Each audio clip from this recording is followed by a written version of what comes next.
confused. You feel like you're more fucked up than the lies on the evening news. Well, just step right in. We can talk about it all as friends. And if you want, we can hug and kiss and make up for the party ends. Agree or disagree, stop offering me. 'Cause I'm everything you want. Damn, so what's your name? I won't tell no lies. Back up on the facts with truth. And if you can't get down with that, you must be somebody's stuff.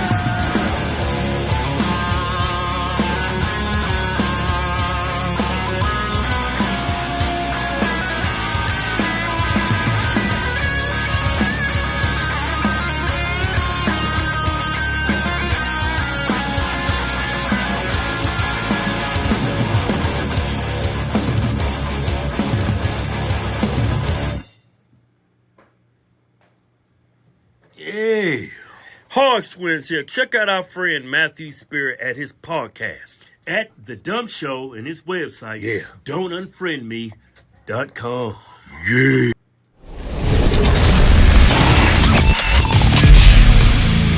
Good morning, Don't Unfriend Me Nation. What are we?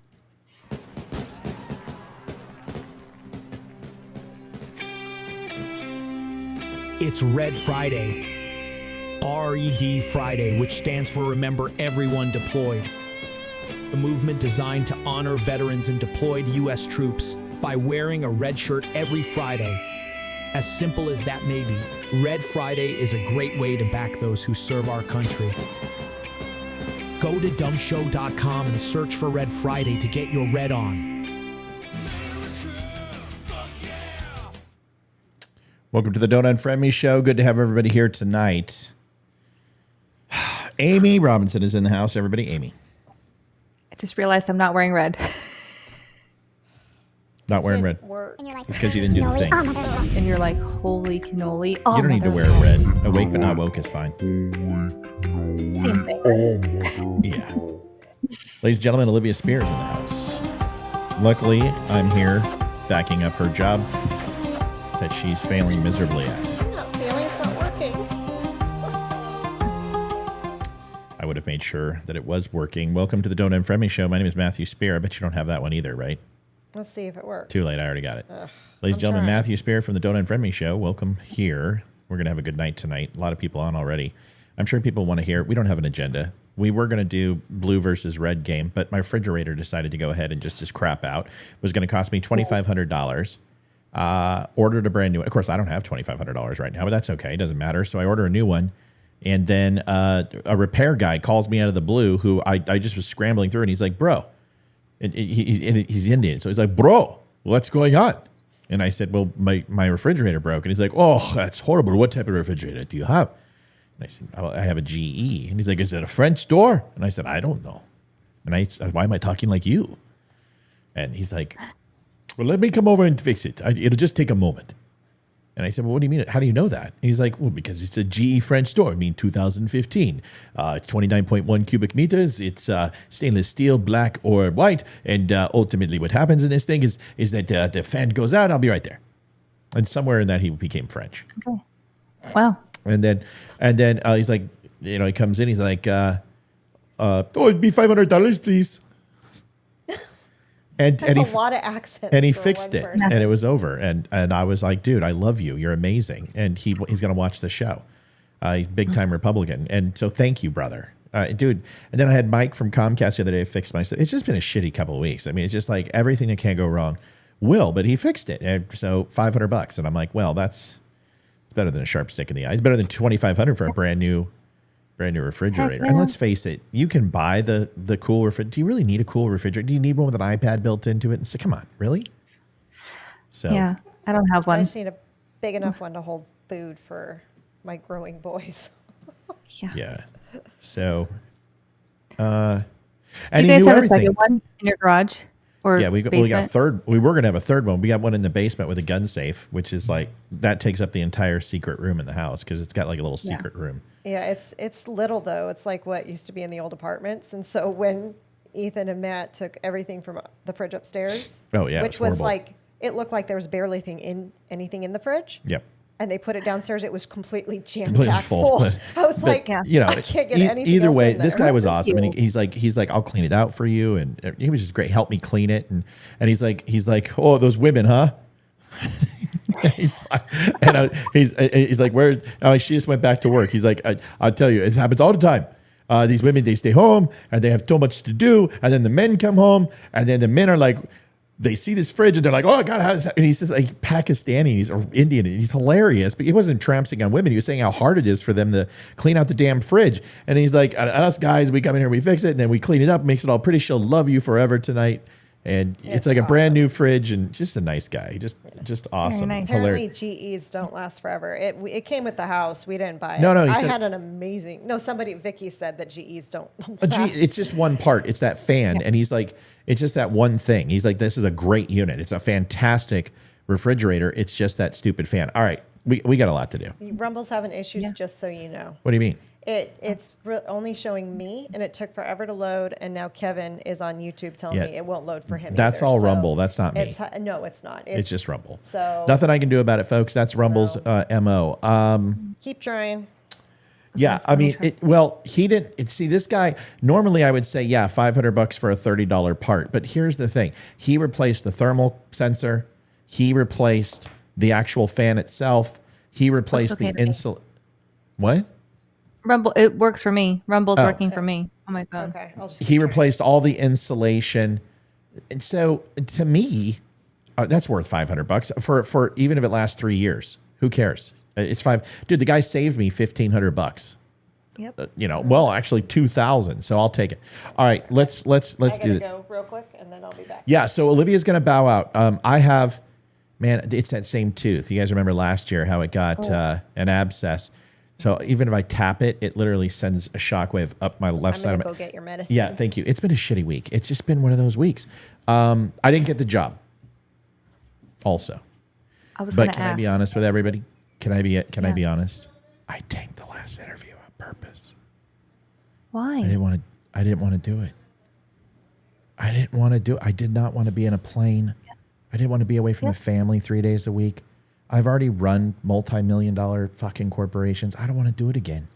I don't. I just want to find something local, small, district manager, maybe a store manager, maybe just something easy. I don't need the money. I don't. We're doing fine here. Manage a restaurant? It's not like I haven't done it before.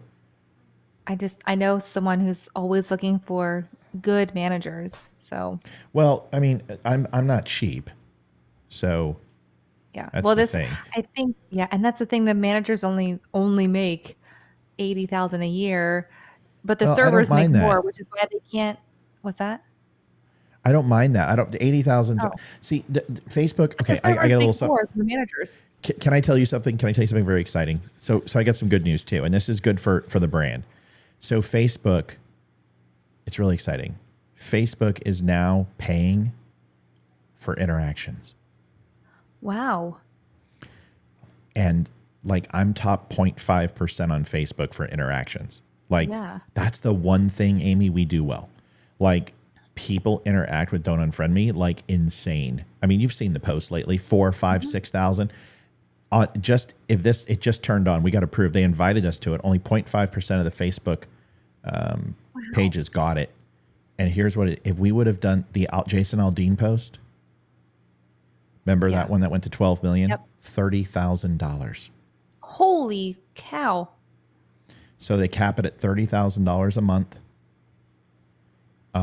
Every time I post, every time someone else posts, every time something likes something, every time somebody follows or likes, we get paid now. That's So amazing. this can really change things. Like this, $30,000 a month is life changing. And if we can get that gives you money, gives Leroy money. We can hire a couple people. We can start making this thing bigger.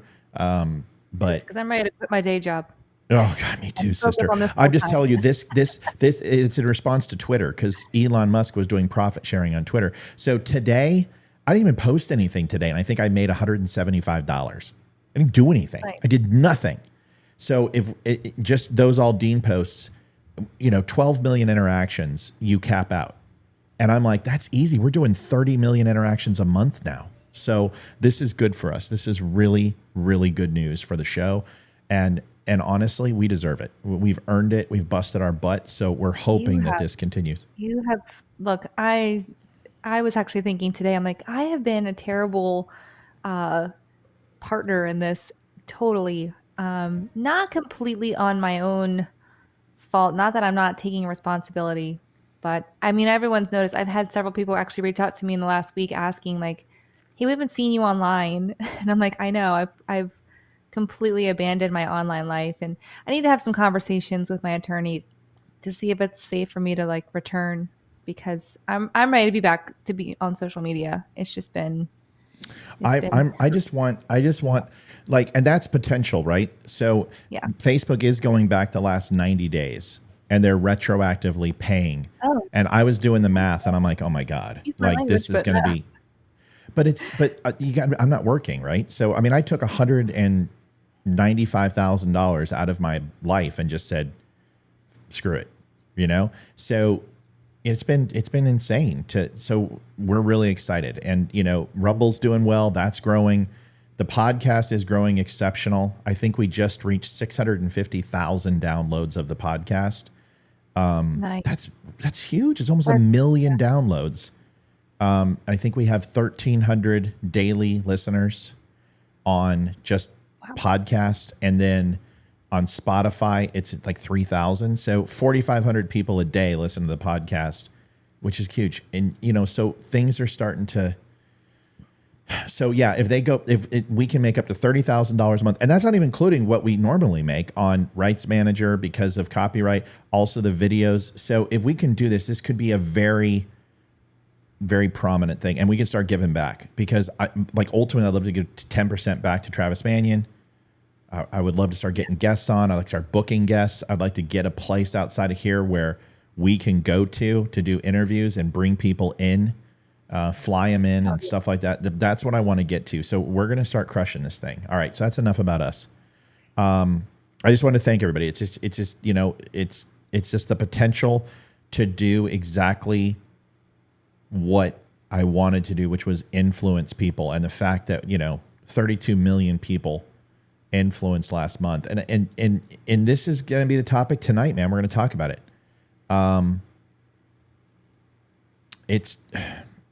So last night I had a dilemma, Amy, and I was thinking about the Donald Trump mugshot picture. Oh my golly. And I made a promise that I was not going to profit off of it. Yeah. People were asking me to make shirts, and I'm like, no, I'm not going to do it. I refuse. And it's not because I don't think that Donald Trump should be held accountable.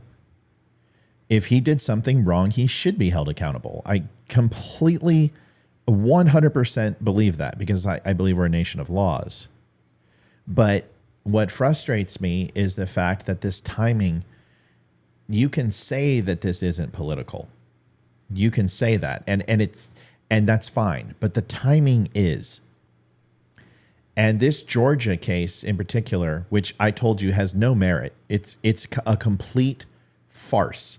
In fact, a lot of attorneys, states attorneys, Republican and Democrat, are all saying that this should not have been brought to case, that this is absolutely going to undercut the predominant case when it comes to January 6th that Jack What's-His-Face is working on. And that this Georgia case is going to continue to bring support for Trump. I know Olivia has an opinion. I just did a show on it, which I'm going to release. But I'd like to get your thoughts, too, on...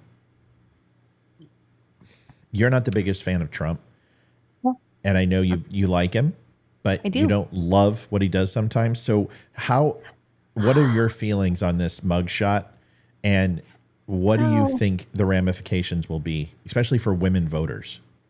So I will say, just even going back before the mugshot and going back to the debate, which I missed the first 15 minutes and I haven't watched it. And then I went and watched his interview with Tucker Carlson, which that was just a softball interview. That was like two guys having a beer, just chatting. That's why I turned it off. I'm like, this is like totally, this is like watching Cheers. Come on, man, enough. So, but when I was watching the debate, and I haven't given my opinion because I wasn't on the show or anything, but overall, I thought it was like the basis of a pilot episode of a sitcom based on politicians. It was like just a little all over the place. I thought some people did pretty well. I was surprised by a couple people, but I thought during the debate and afterwards, and we had some discussions about it, and I'm like, after watching this, I know it's the first debate. I'm like, I would vote for Trump. And Wow. I'm like, What did you think yeah, of Nikki Haley? I really was I interested thought to she get did your really opinion. well. I I told thought you. she did well. I thought she did well. I don't agree with her on a lot of things that Well, so she do I. Neither do I. said, but she delivered her stance as well. I thought she like really stuck to her guns, and I think she is playing the game well. I think she's trying to appeal to women, especially, which I get. I just disagree with her on some of the points that she is like driving in. But I thought But she she's did really running well. for I thought vice president. yeah. She's running for And I that's yeah. that's what I'm trying to tell people, Ames. Go ahead. I'm sorry, I didn't mean to interrupt. Go ahead. Finish up. No, I could see her going. I could see her as a good VP for sure. I think she's well spoken. She's got the right connections. She's really pretty. She had too much blush on there. I don't know who her makeup artist was, but I was like, Lord help her. She's beautiful. She didn't need all that makeup. So I'm like, I thought she did well. She's well spoken. She's polished. She can command a room, and she sticks to what she says. She doesn't waver. She is how she is from what I've seen. I mean, I don't know. She's classically liberal in her social policy, Yep. and she's fiscally and geopolitically conservative. Like, she's all about the United States needs to protect its interest around the world, and the only thing we need to do with abortion, she's right. I said it the other night, that we have got to figure out how to stop over the next 60 some odd years, how to stop another 67 million babies being aborted. And the only way to do that is to find a way to get them to at least agree to something that all the states can codify to say, okay, here are the requirements where abortion is legal in some situations based on these parameters, and any other time it's murder, and it'll be tried as murder. We've got to get to some place like that. Otherwise, we're just going to keep it's going to be a no compromise, and the states are going to murder at the rate that they are now, and we can't stop it. At least she's bringing it. And ultimately, she's not running for president. She's running for VP. She's going to take the woman vote. She's going to get a ton of minority vote, and she's going to get the "we want a woman president" vote. And if Trump gets through this, or if it's DeSantis or Vivek or whoever it is, and I don't think Vivek is going to collapse. We'll talk about Vivek tonight. I'm just letting you know. But I see that too. Yeah, Vivek is a complete dog and pony show. The guy's a complete liberal, and I'm gonna blow him. I'm gonna blow him out of the water. I'm done. I'm done pretending that this guy is a fiscal conservative, is a Republican. He's not. He's nothing like it. And I'm gonna tell you why tonight. But everyone's like, "Oh, Nikki Haley's a neocon," and all. You can't tell me one thing about her that you can sit here and say you don't like her, you don't trust her, but you can't tell me why. The only thing you can tell me is, oh, well, she went up against Trump and she threw Trump under the bus a little bit. Well, good. Trump deserved to be thrown under the bus for a couple things he did. Can we stop pretending that Trump's perfect? Shh. Stop it. You're being a dork. Aww. So I think ultimately that there was some things that Trump said and did that she disagrees with. And good. I want her to have an opinion.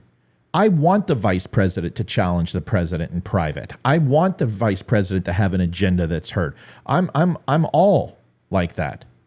But what I don't want is somebody who essentially just parrots Trump, because Trump's not going to win with that.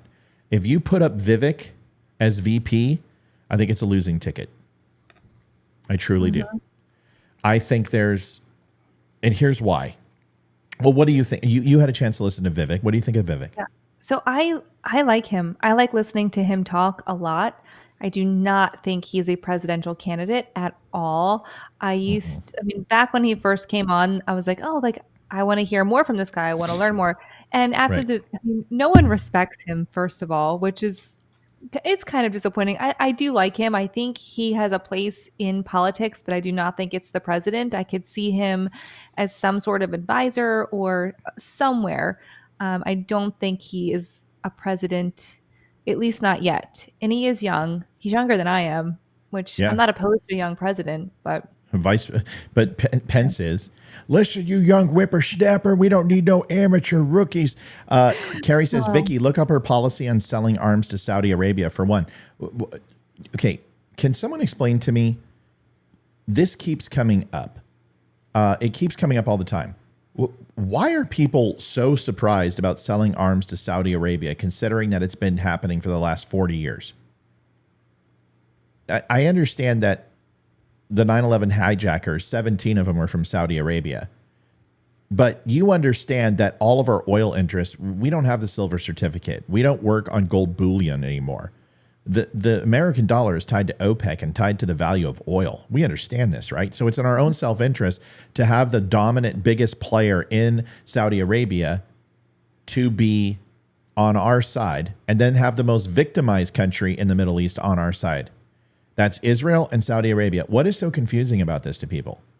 I don't love Saudi Arabia. I don't like Saudi Arabia. I don't like the way they treat women. I don't like they treat gays, homosexuals, lesbians, transgender people. I think they are one of the most despicable, civilized countries on the planet. But it doesn't mean that we can't have self-interest. They keep Iran in check. They keep the PLO in check. They make sure Egypt doesn't fire off. What do you want? So, yes, I understand her stance on certain things, but for anyone to think that our self-interest shouldn't be focused on Taiwan, that our self-interest shouldn't be focused on Russia and Ukraine, listen, it's already kicked off. It's already fired off. It's already there. We've already invested billions. At this point, pulling out of Ukraine and just walking away is not necessarily, in my opinion, the best strategy that you can have. I've already said in 10 years, I said this before Vivek did. I said that we would be fighting Ukraine or one of our allies in 10 years because someone will overthrow Zelensky, an oligarch will come in, he'll be tyrannical, he'll have billions of dollars of our weapons, and we'll have to go in and get that guy. If you don't believe that that's true, simply look at the last 12 nation builds we've done, and every single one of them have ended that same way. From Libya to Iraq to Afghanistan to Iran. I mean, we got the Ayatollah out. The CIA did that in 65, 67. So this has happened before. It'll happen again. So what is your opinion on the overall debates? And you're like, I'm voting for Trump. Tell me about that. well, first of all, I think someone who did really well, who I just would not vote for, is Mike Pence. I think did well for Mike Pence. I think he was a different Mike Pence than what we're used to, which I think is what he needed to show that side of him, like a little bit of a ball buster, like, hey, I'm going to be tough. And he just gets under my skin. I don't like him at all. I just really don't like him. And I want to like him, which is odd. You can't the like weird. Pence. I know. I want to like He's him. He's too Magoo. He's too Magoo. Yeah. I didn't think, Chris Christie, I thought he was hilarious. Yeah, he was. I love what he did. I love what he did. It was Same. great. He crushed it. But that's what he does, right? That's what he does. Yes. So I thought he was hilarious. But again, not a president. Nikki Haley, like I said, I don't know if I won't say surprised. I was just more appreciative of what she was saying, I guess, because I've seen her talk a couple times now, and she's kind of been on the fence for me a little bit, but I liked her more. Vivek, we all know that's not going to happen, at least not at this time in his life. He needs to be a little bit more polished. Let's see, Burgum, he's Magoo Leave too. Burgum alone. He answered it right him. though. He did everything right. He's the one in the sitcom that is like the weird friend that only gets a small he's the part. uncle. He's the uncle that smells like Old Spice. And nobody wants to sit with him at the table. But he does bring up some good points, right? Yes. Tim Scott, he'd be written off the show after week 2. He's just not interesting. He's just so boring. He tells the truth too much. So boring. He doesn't have anything exciting. And I love Tim Scott. I really do. I truly love the guy. I like him I think he's good for where he is. I think he needs to stay put. He does well. Yeah, I agree. He's got plenty to do. So he's, stay put, do good there and stay. What about Asa Hutchinson? Asa. Another Magoo. I don't know. Was he on the show? He is a dude. I called him Old Man River, and I compared. I don't remember what I did on my show that I did. I compared him to something. What did I say? Oh, it was just simple. It was like, who? Like, exactly. Hold on. Where's the? Hold on. Let's see if I can find this thing. When I got to Asa Hutchinson, here it is. Luckily, I've got all these segmented. Here we go. All right, here it is. Michelle said it best. Bless Asa's heart. Yes. Yeah, here it is. Flowing, so to speak. How about Asa Hutchinson? Who? Yeah. He's the kid that nobody knows was in class, and you see him in the yearbook and wonder, who the hell is this guy? Right. Yes. Right. So I broke it down. It's a funny show because it really, listen, people don't like Nikki Haley because she spoke out and said some things about Trump. She even said it during the debate. I don't care about that. She has to differentiate herself. She is going for the moderates. She's going for the women. She's going for the suburban voter and minority vote inside the Republican Party. I don't know if people notice. There's a lot going on. Yeah. This was absolutely this mugshot. The African-American community is on fire. The African-American community, so this is the point I want to make. And whether you agree or disagree, please. And anybody who wanted to call in, I guess somebody wanted to call in, please do. I just did the link. Call in. We'll get you on the show. Oh, my tooth hurts. So this is the thing I will say. The African-American community recognizes the disparity in the criminal justice system. And they are and I want to go back to Vivek as well. But they recognize the criminal justice system is essentially unfair in regards to how disproportionate certain length of sentencing is based upon crimes that African Americans commit. And that's the thing. Systemically, there's no racism built into the system. But when you enter individual judges that don't believe in minimum sentencing and are consistent with their sentencing, that's when racism or favoritism or whatever can enter the fray. Well, African Americans know this. They are realizing that the urban push, which is the we just lost Amy. Didn't I Holy just shit! click it? Yeah, I'm here. There you go. Get that fixed. Can you just have me come? Okay. Yeah, I'll come over and fix it. Yeah, whatever. So Monday's good. The urban push, the gang mentality, the street mentality that Democrats have been pushing in the narrative in the inner cities is no longer working. And I predict that the African American vote is going to sway this year. And I don't believe it's all going to go for the Republican candidate or Trump. I think they're either going to stay home and do what they did in 2016 to punish the Democrats, or they're going to go ahead and pick an independent candidate like RFK or a third-party independent. I very much believe that the Democrats are completely scared at this point. They are fully committed to this Trump thing, and they desperately need it to stick so they can invoke the 14th Amendment. By the way, somebody said Vivek would not be able to. Yes, he can. 35 years old is the minimum age for president. So 35. But I do believe that this mugshot, they gave him liquid gold. This is just like I told you. Please do not impeach Joe Biden. All you're going to do is see a bump in the polls, and it's going to carry him to the ballot box. This will carry Donald Trump to the ballot box. This is going to piss people off. This is going to bring the Christians out. This is going to bring the gun owners out. This is going to be the pro-lifers out. And that's 120 million people. Right there, that demographic right there is 120 million people. If you bring 120 million people out to vote for Donald Trump or whoever the Republican nominee is, this race is over. I don't care how many ballots they stuff. I don't care how many times they lock it down. You are not going to beat 120 million votes, because if that happens, all you're doing is opening this up to two elections that showed 220% overall growth in contribution with no major crisis and no major lockdown. You're not going to be able to explain that. You can explain that everybody was home and you sent out mail-in ballots and that changed the election and ballot harvesting was done by the Democrats, blah, blah, blah, blah, blah, and that gave him an edge. Okay, fine, you can say that. But what you can't do is do it again without a lockdown and pretend that anybody's going to. There will be rioting in the streets, and this time it will not be the inner cities. It will be white people, and all Republicans will rise up, because then you know it's crooked. Then you know something truly nefarious is taking place.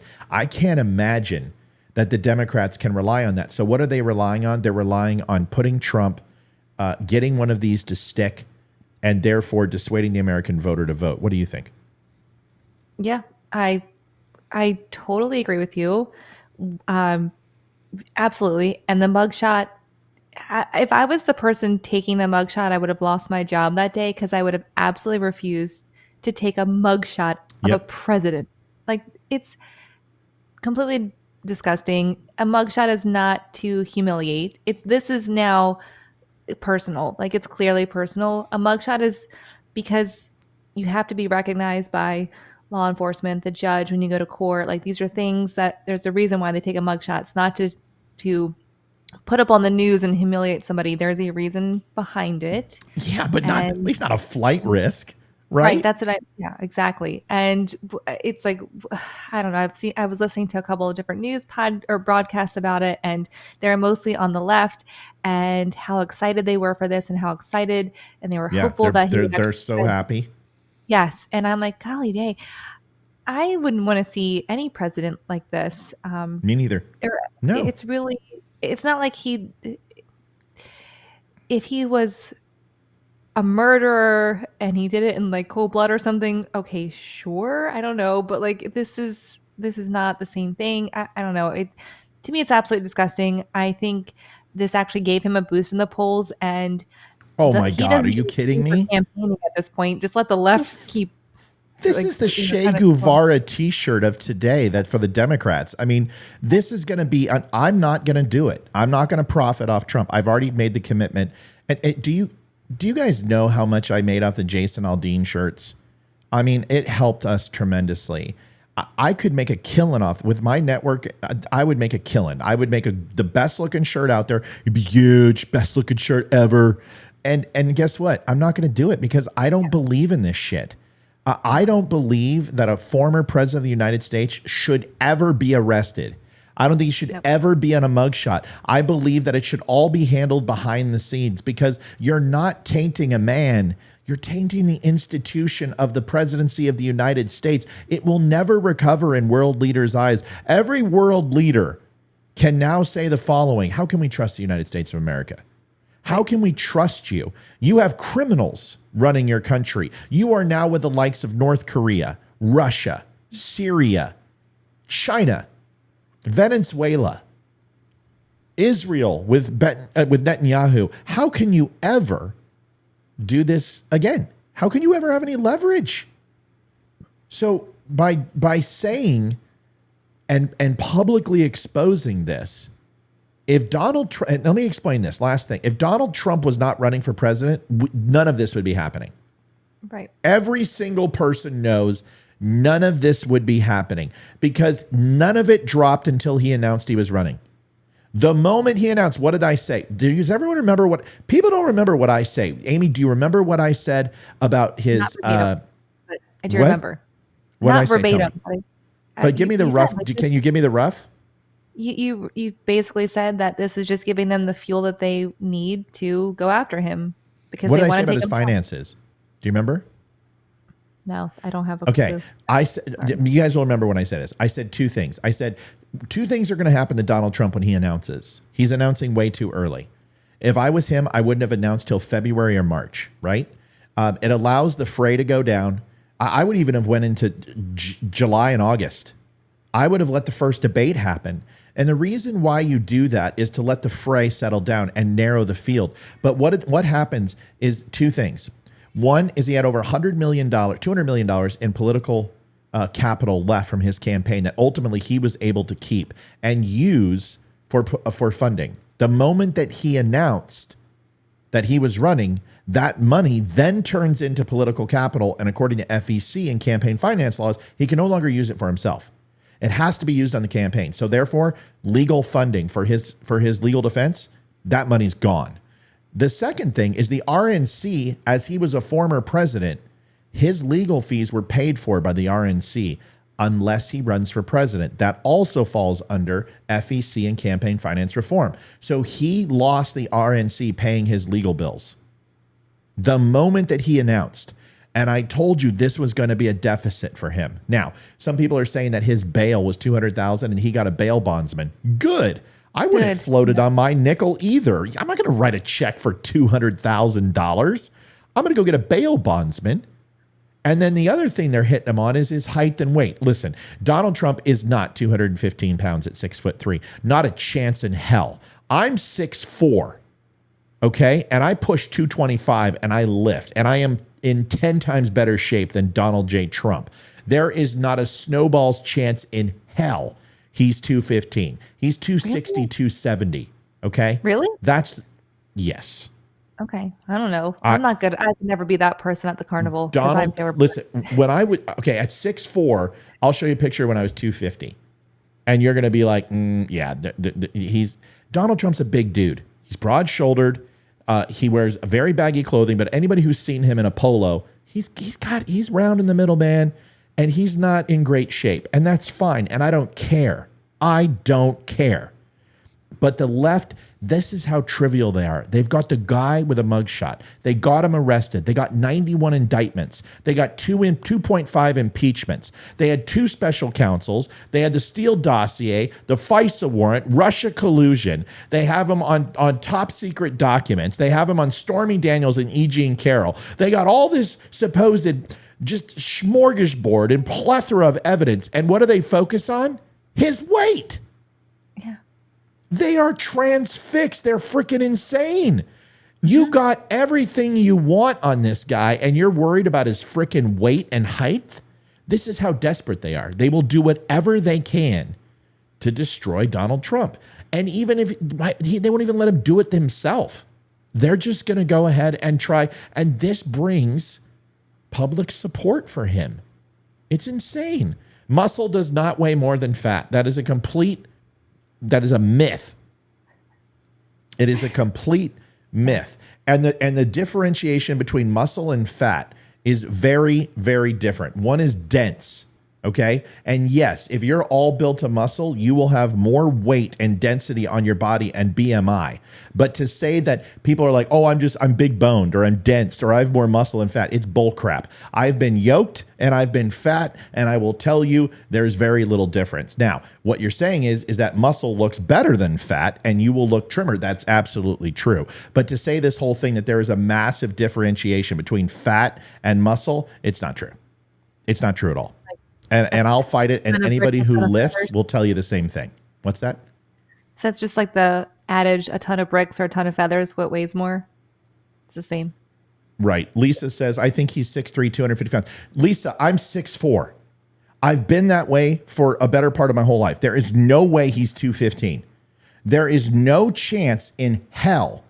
I would bet every single thing I own. I would give my children away. There's no way he's 215 pounds. No, not a chance. Well, you don't know what that looks like. License, or did they go off of they weigh him? Do you know what I mean? Like, did they look at his... No, they didn't. They did not weigh him. They submitted it. His staff submitted and filled out the form. Okay. He was not weighed. Well, that's how you know. Not fudge their weight a little bit, because I do. Everybody does, and I don't care. But I'm just telling you, he's not 215 pounds. I don't care either. I'll show you a picture of what I'm 6'4". And I'll show you what 210 looks like. And you tell me, this is when I did not have any testosterone in my body. I had testosterone deficiency, and I was absolutely skin and bones. Hold on. I'll show you. This is when I went through and lost all my weight after I hurt my back. And I got to go back. Holy crap. Look at all these years. I'm scrolling this. How tall is Jason? Jason's like what, 5'8", 5'9"? Yeah. Probably not, babe. I'm sorry. What are you doing? How's she feeling, by the way? We were cleaning in the bathroom. Oh, Thank you. She's much like 1,000% better. She's like totally fine. I love you. Bye. That was my son. They just Oh. need their mom sometimes. No, yeah, but no, she's fine. She was in here earlier because she hurt her knee outside, and then he's like, "Can we have family time?" And I'm like, "No, he'll be in bed." Is she all healed up? Yeah, she's. I mean, she has her follow-up appointment on Monday, but you look skinny. But for Okay. having her bones shaved off in her face and a sinus created for her, like you would not know she just had surgery. She's completely fine. That's She's amazing. She's tough All right. as So, everything. She's tough. okay. This is a picture of trying to find the perfect shot here because this will do it. God, that's not even. It's got to be when I was in Houston because that's when. Yeah, there it is. No, that's you thought I was skinny right there, right? That was 220. That was 220. So that's before I went to Houston because I dropped down to 203 in Houston, if you can believe that. 203 pounds, which is just ridiculous. And there's no way. Here it is. Yeah, you look There you really go. skinny. That look, there's no muscle on me. It's just all skin and bones. That's 205 at 6'4". You're telling me Donald Trump looks anything? Come on, knock it off. No. There's just no way. Like I said, I'm 225 now, and I've actually got mass, and there's no way. There's just no way. I'm just I'm telling you, there is no way. And it's not negative. Once again, it doesn't matter. I don't care. But why is the left flipping out over that? Why are they bringing that up when that has nothing to do with the conversation? This They have should be nothing about else to his. talk about. Yeah, I mean, they are so personally hurt by him that they are personally attacking every aspect of him. I mean, and who's not weight conscious? I don't know. Many We people all who are. And he's not, listen, he's not fat. He's just a big dude. I mean, and he's got some weight on him, but everyone's like, he's lost 25 pounds. I'm telling you guys, there's no way. And it doesn't matter. It doesn't frickin' matter. It's just, who cares? Right. Why does it matter?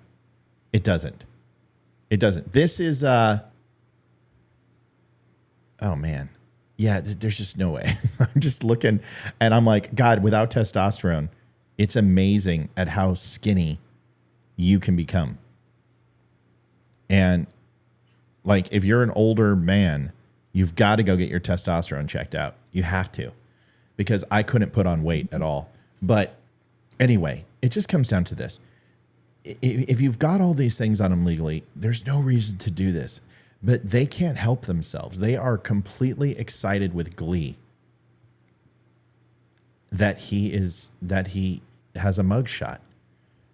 And if they're that excited about that, you have to ask yourself the question, why?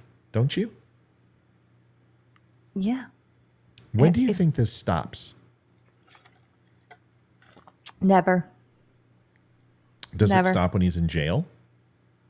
No, they'll keep coming after him. Even if he ever goes to jail, they will come after him even harder because then they think, oh, we got him. I don't think he'll ever go to jail. But if that were to happen, they will just He's not going to jail. No. But, once you have that guilty on your record, you're more likely to look guilty again in the future, So they're trying. Oh, there's 250. She's so little. Look at that. Oh my Yeah, God. but look at that. Aiden. Look at those three chins, man. That's 250. That's 250. When you put on that much weight, your body, you look sick. Like, look at that. Look how sick I look. My hair. Not look I like don't, you. It doesn't look like, well, that's because I was fat and I was addicted to drugs and my body was rebelling and it said no. And then I said, screw it.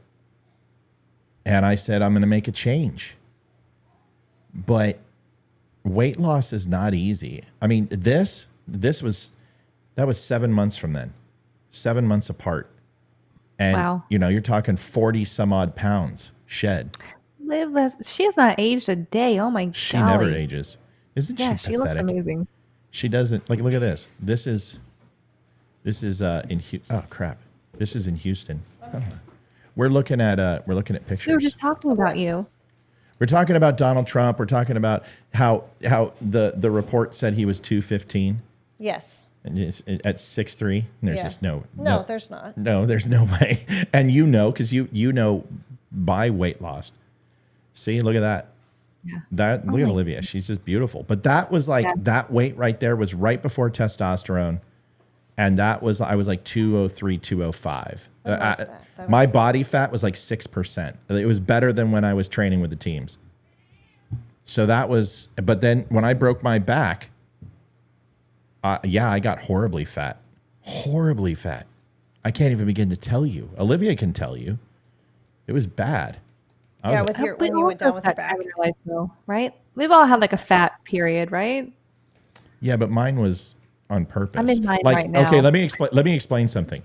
On my pictures, when you're on iPhoto and you're going through your pictures, I have 5 different categories for my face because Apple doesn't recognize it. The transition. 5.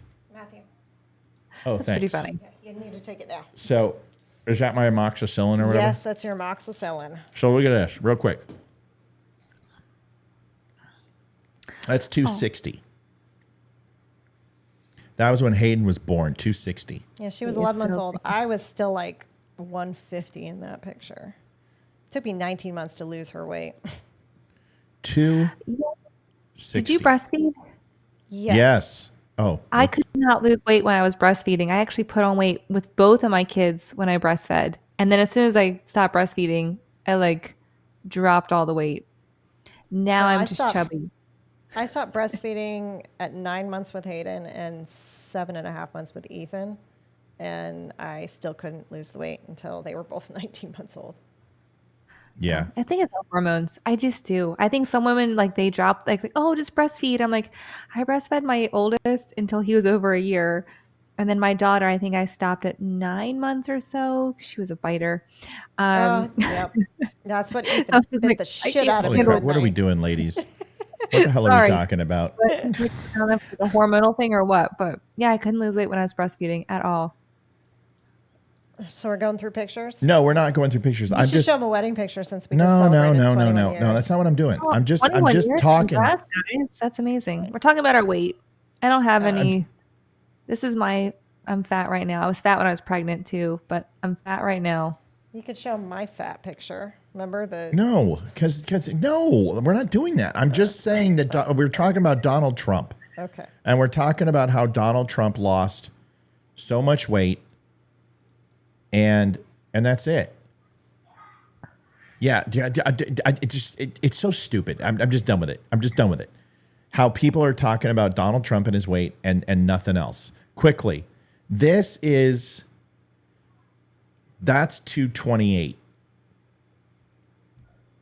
And that's completely freaking yoked. That is where I am at now. And that's 228. So you can't tell me Donald Trump is 6'3" and 215. I'm just telling you right now. There's no chance. It's complete bullshit. There's no way. All right. So now that we've established this, now we can move off of this topic. Liv, we're talking about the debates. We're talking about Donald Trump. We're talking about the arrest. Okay. What does this do for you? The fact now he's been indicted 91 charges, indicted 4 times. There's now Arizona's talking about doing a 5th. What are your thoughts on how you feel about Donald Trump now, and what's your head kicking around after seeing the debates? Because you've had a chance. Okay, so opinion on the debates. Everyone's calling Donald Trump a coward for not showing up to debate. No, it's ego. No. He doesn't think he needs to, and he thinks he's better than all the other candidates. So he doesn't show up for that reason. That's my opinion. And I don't think he's a coward, but I think his ego is way too big because, yeah, he may have done his interview and had the interview during that time, aired at the same time and has more views, but it's going to come back and bite him in the ass soon because he's going to think, oh, no one's going to be able to beat me. And then he's not going to campaign like he needs to, or he's not going to go to any of the debates. And it's going to bite him in the ass. Stop this real quick. Just 2 seconds. I love your opinion. Daryl goes, and we think men think women are vain. First of all, it's not vanity, bro.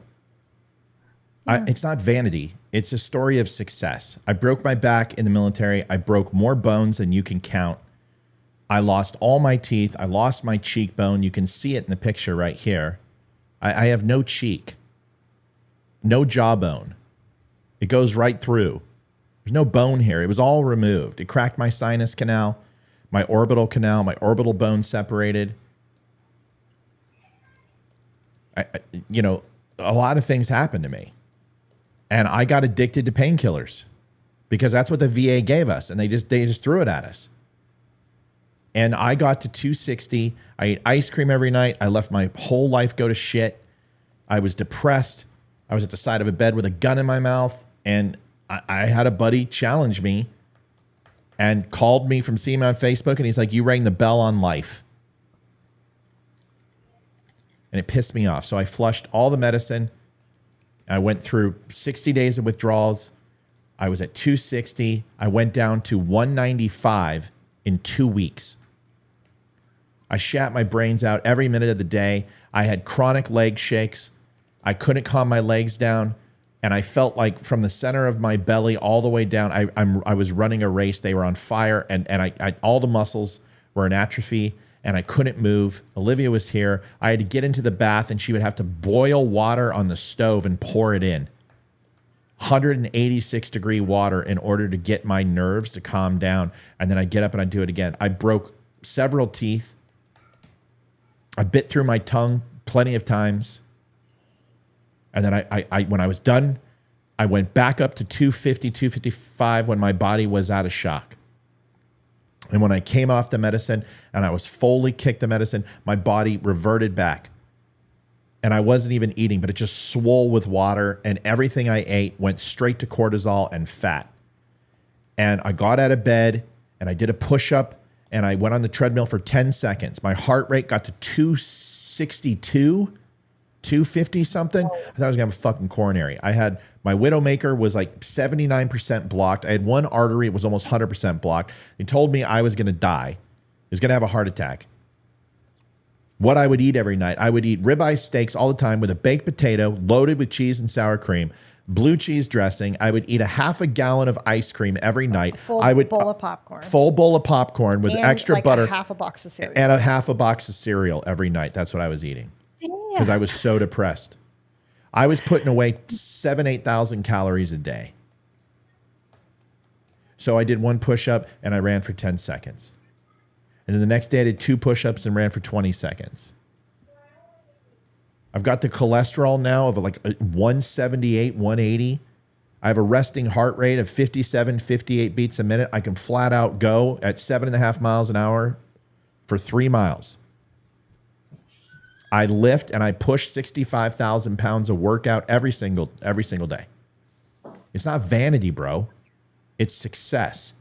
It's a mentality. It's to help other vets. It's to help people who believe that they can't succeed in life. And it's not vanity. So I hear that a lot from people. Oh, you take workout pictures. And I do. I take progress pictures. And when I was doing it, I was posting it. And honestly, it changed people's lives. So it's not vanity, brother. I don't sit there and look at myself. I still look at myself and I think I'm fat. That's because I had a real dick father and a lot of insecurities in my life. And that's why I went in the military. So, you know what? If you call that vain, that's fine. But I don't think women are vain. I think women are beautiful creatures who should be admired. And I think men are really set to a very high standard too. And it's the speakeasy kind of thing that people don't talk about. Donald Trump's a perfect example of that. They make fun of him for his body. They make fun of the way he looks. They insult him with his hair. And yes, it happens with women, but it happens with men too. And men have been dejected and ridiculed because they work their ass off. They work 60 hours. They're the patriarch of the family. They come home, they sit down and eat, and they go to sleep. They don't have time to work out. They don't have time to be active. They carry all the stress, all the cortisol, all the cholesterol in their body. They have heart attacks more than anyone else on the planet in the United States of America because of that stress and because of the lack of options for good food. And to sit here and say that men are vain or held to a different standard, I disagree. I think men are it's anyway. I'm sorry. I just I think we're a vain society. I mean, isn't that what social media is? Posting pictures of yourself. I mean, we're all a vain society. I don't know. That's just where we are, and we're not. It's just across the world. If practically not every country, obviously, but this is how it is. I'm very vain. I'm very vain. I mean, I also don't care what I look like most days, but I take pride in my appearance. I am overweight for my own comfort level. Maybe not by a doctor's standards, but for my own level. I put on 10 pounds.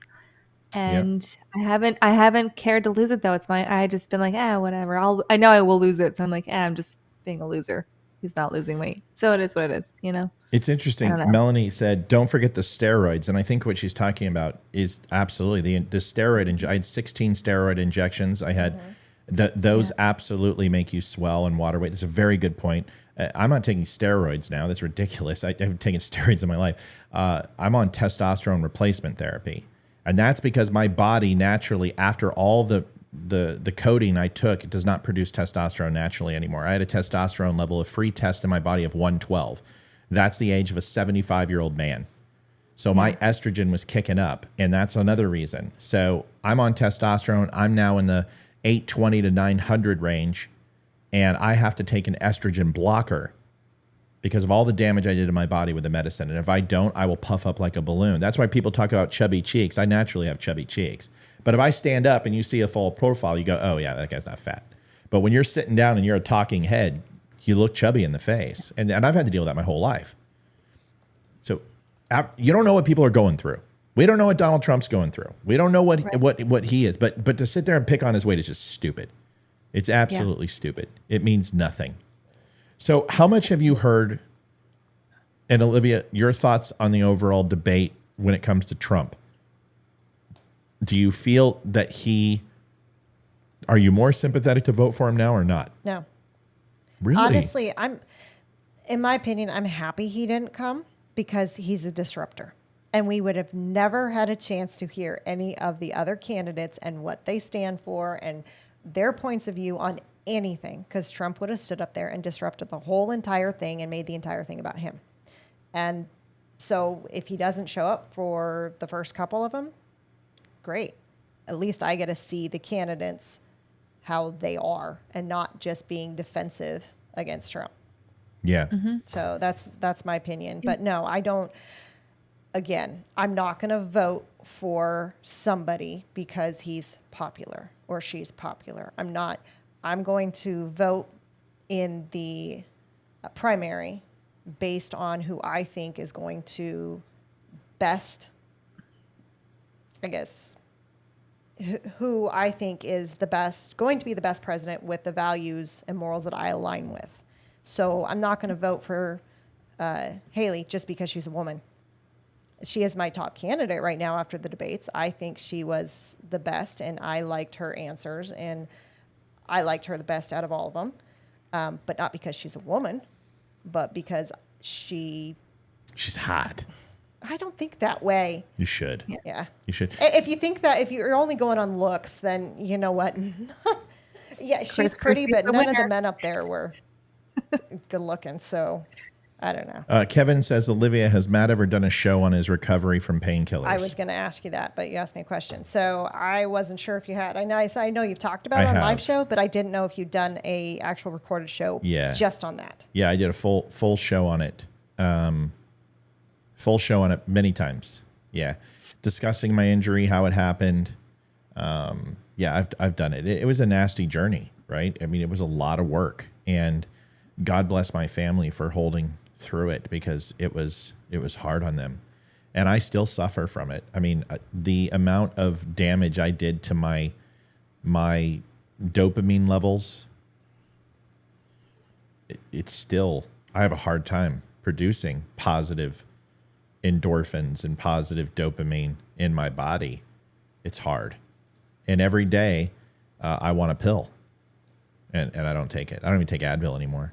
I've been offered, I had a full root canal and tooth extraction. They did a level 5 root canal.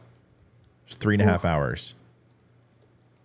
And they had to drill into the side of my face, into the jawbone to get to the tooth and do a lateral root canal. Because my roots are so deep, they can't reach it from the top of the tooth. The files, they don't make files long enough to go down. My roots are so deep. So I don't get numb. Olivia will tell you. They'll do that. I don't get numb. Mm-hmm. So a lot of the times I feel everything they're doing when they're doing my tooth. And, you know, I got the nurse holding my hand. And I don't take pain meds. I won't.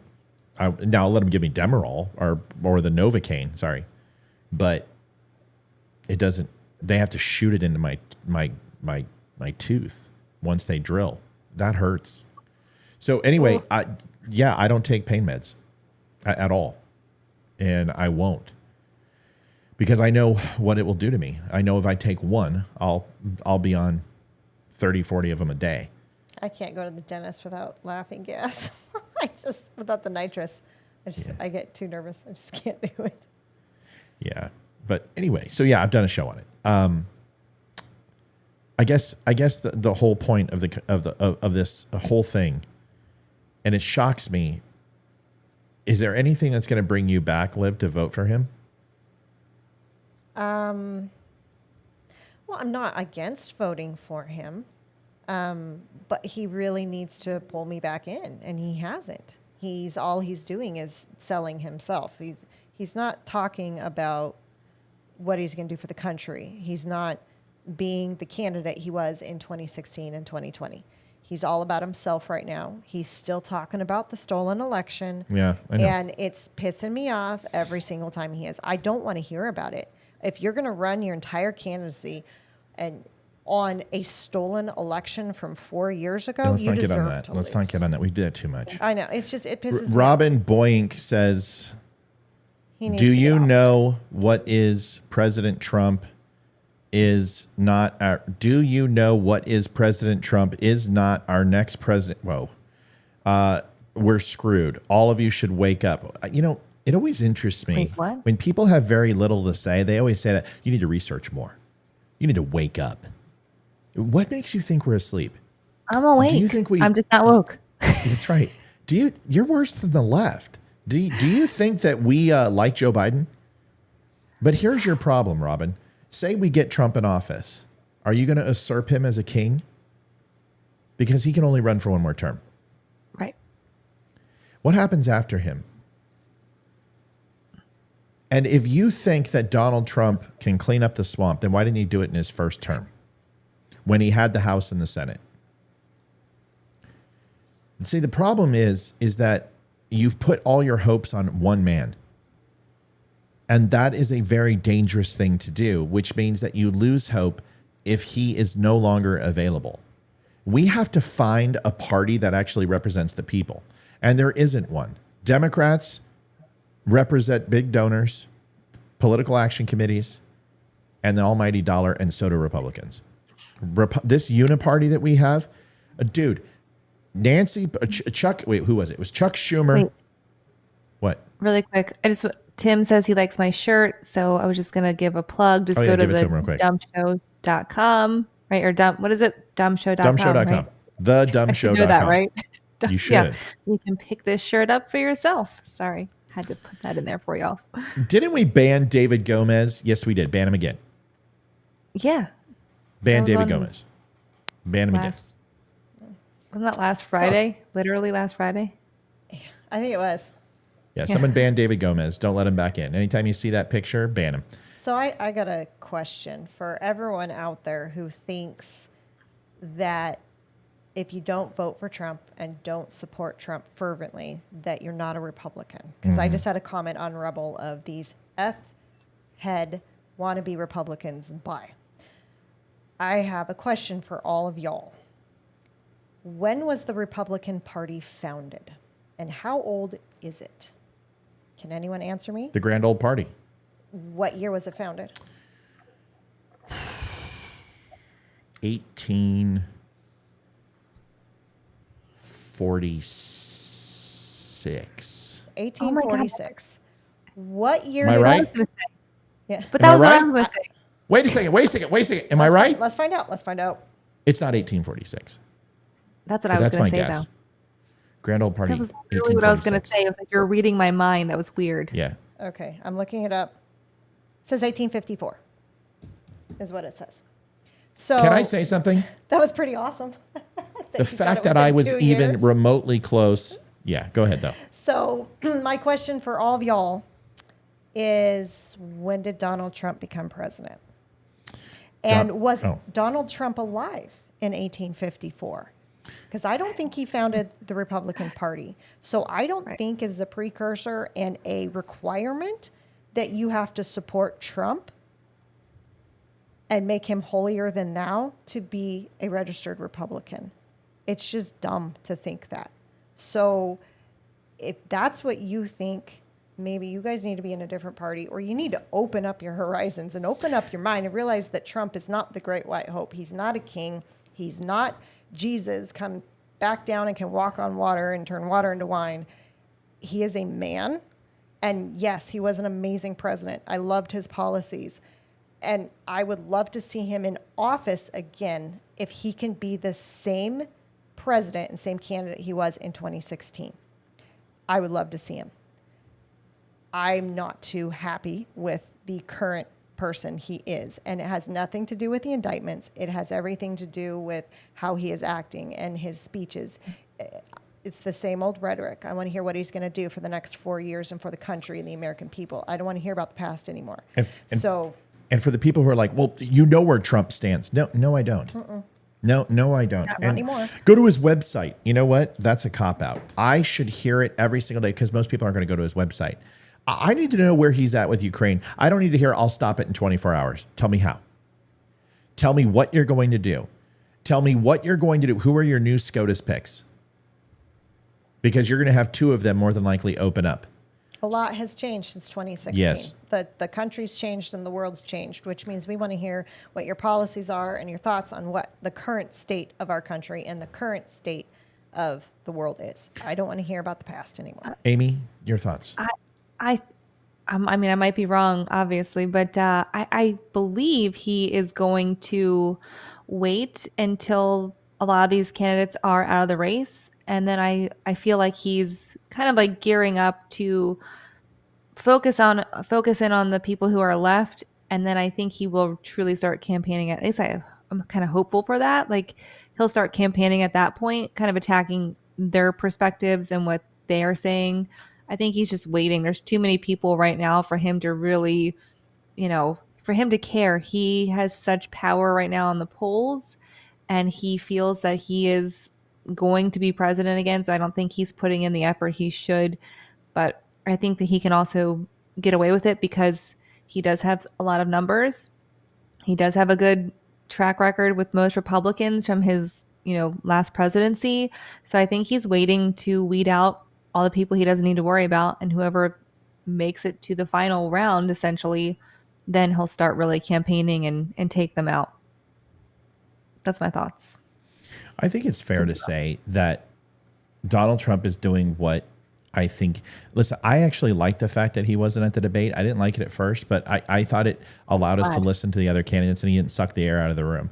Because who's going to go after Donald Trump? It's suicide. The only person was Chris Christie. It literally would have been Christie and Trump going off on each other.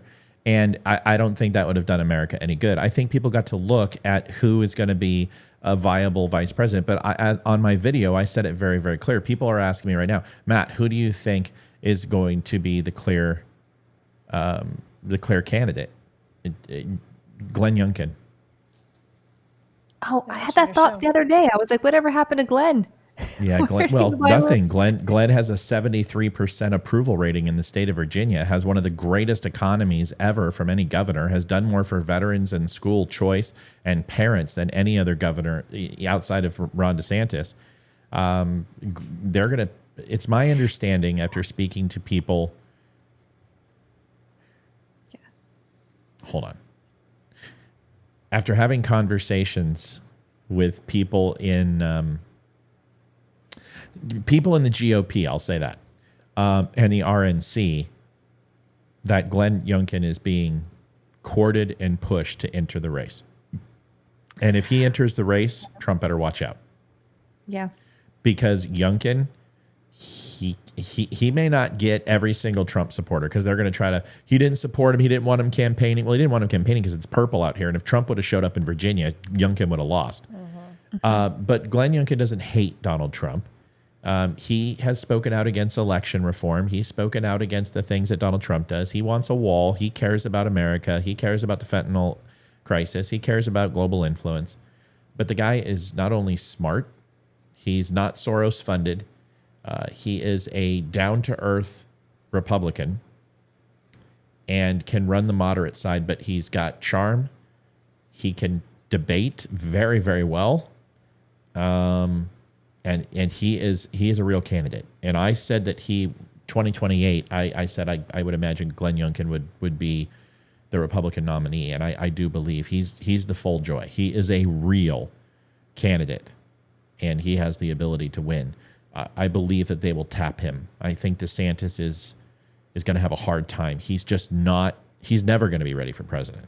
He just doesn't have it. He's Ted Cruz. He's too Magoo. Mm-hmm. He's smart as hell. He impressed me the other night. Yeah, he's got everything. But he's just not there. I don't believe. And I don't think DeSantis can honestly compete with Donald Trump in a debate anymore, because I saw what happened last night. And Ron DeSantis didn't debate anybody. Ron DeSantis just talked to the camera. Mm-hmm. Mm-hmm. Yeah, after the first question, the two people that impressed me the most just after the first question was Ramaswamy and Haley. But then Ramaswamy started talking again.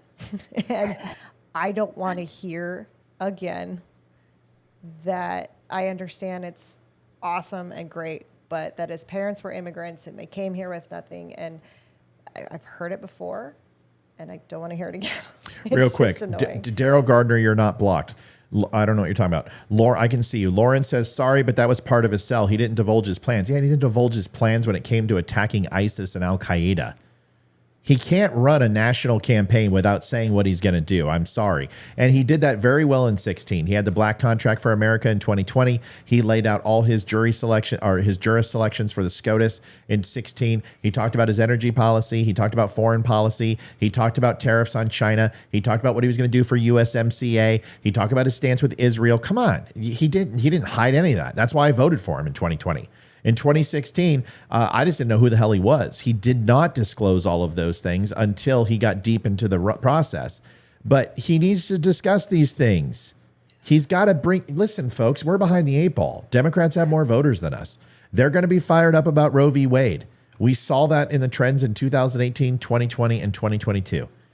Democrats have those 7 swing states locked up, and he has to win 2 of those. Predominantly Michigan or Wisconsin and Georgia. And if he doesn't pick that up, he's going to lose this election. There's no path to victory. I've already done the Electoral College. Georgia is probably going to be the toss-up state.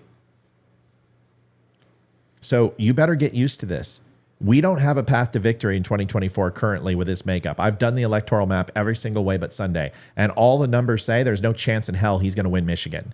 So that means he's got to go ahead and win Wisconsin. Why do you think the freaking RNC is in Milwaukee? Okay. Why do you think the national convention or the debates were in Milwaukee? Why do you think these things are taking place? Because they know they got to win Wisconsin. Then they got to go win Georgia.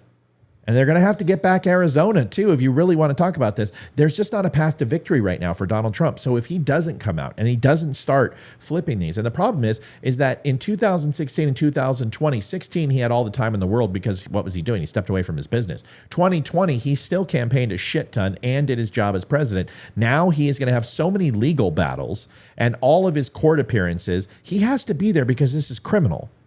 He didn't have to be there for E. Jean Carroll because that was a civil case. He has to be here for criminal, which means that a week, 2 weeks at a time, he's going to have to be sitting in a courtroom and he's not going to be able to campaign.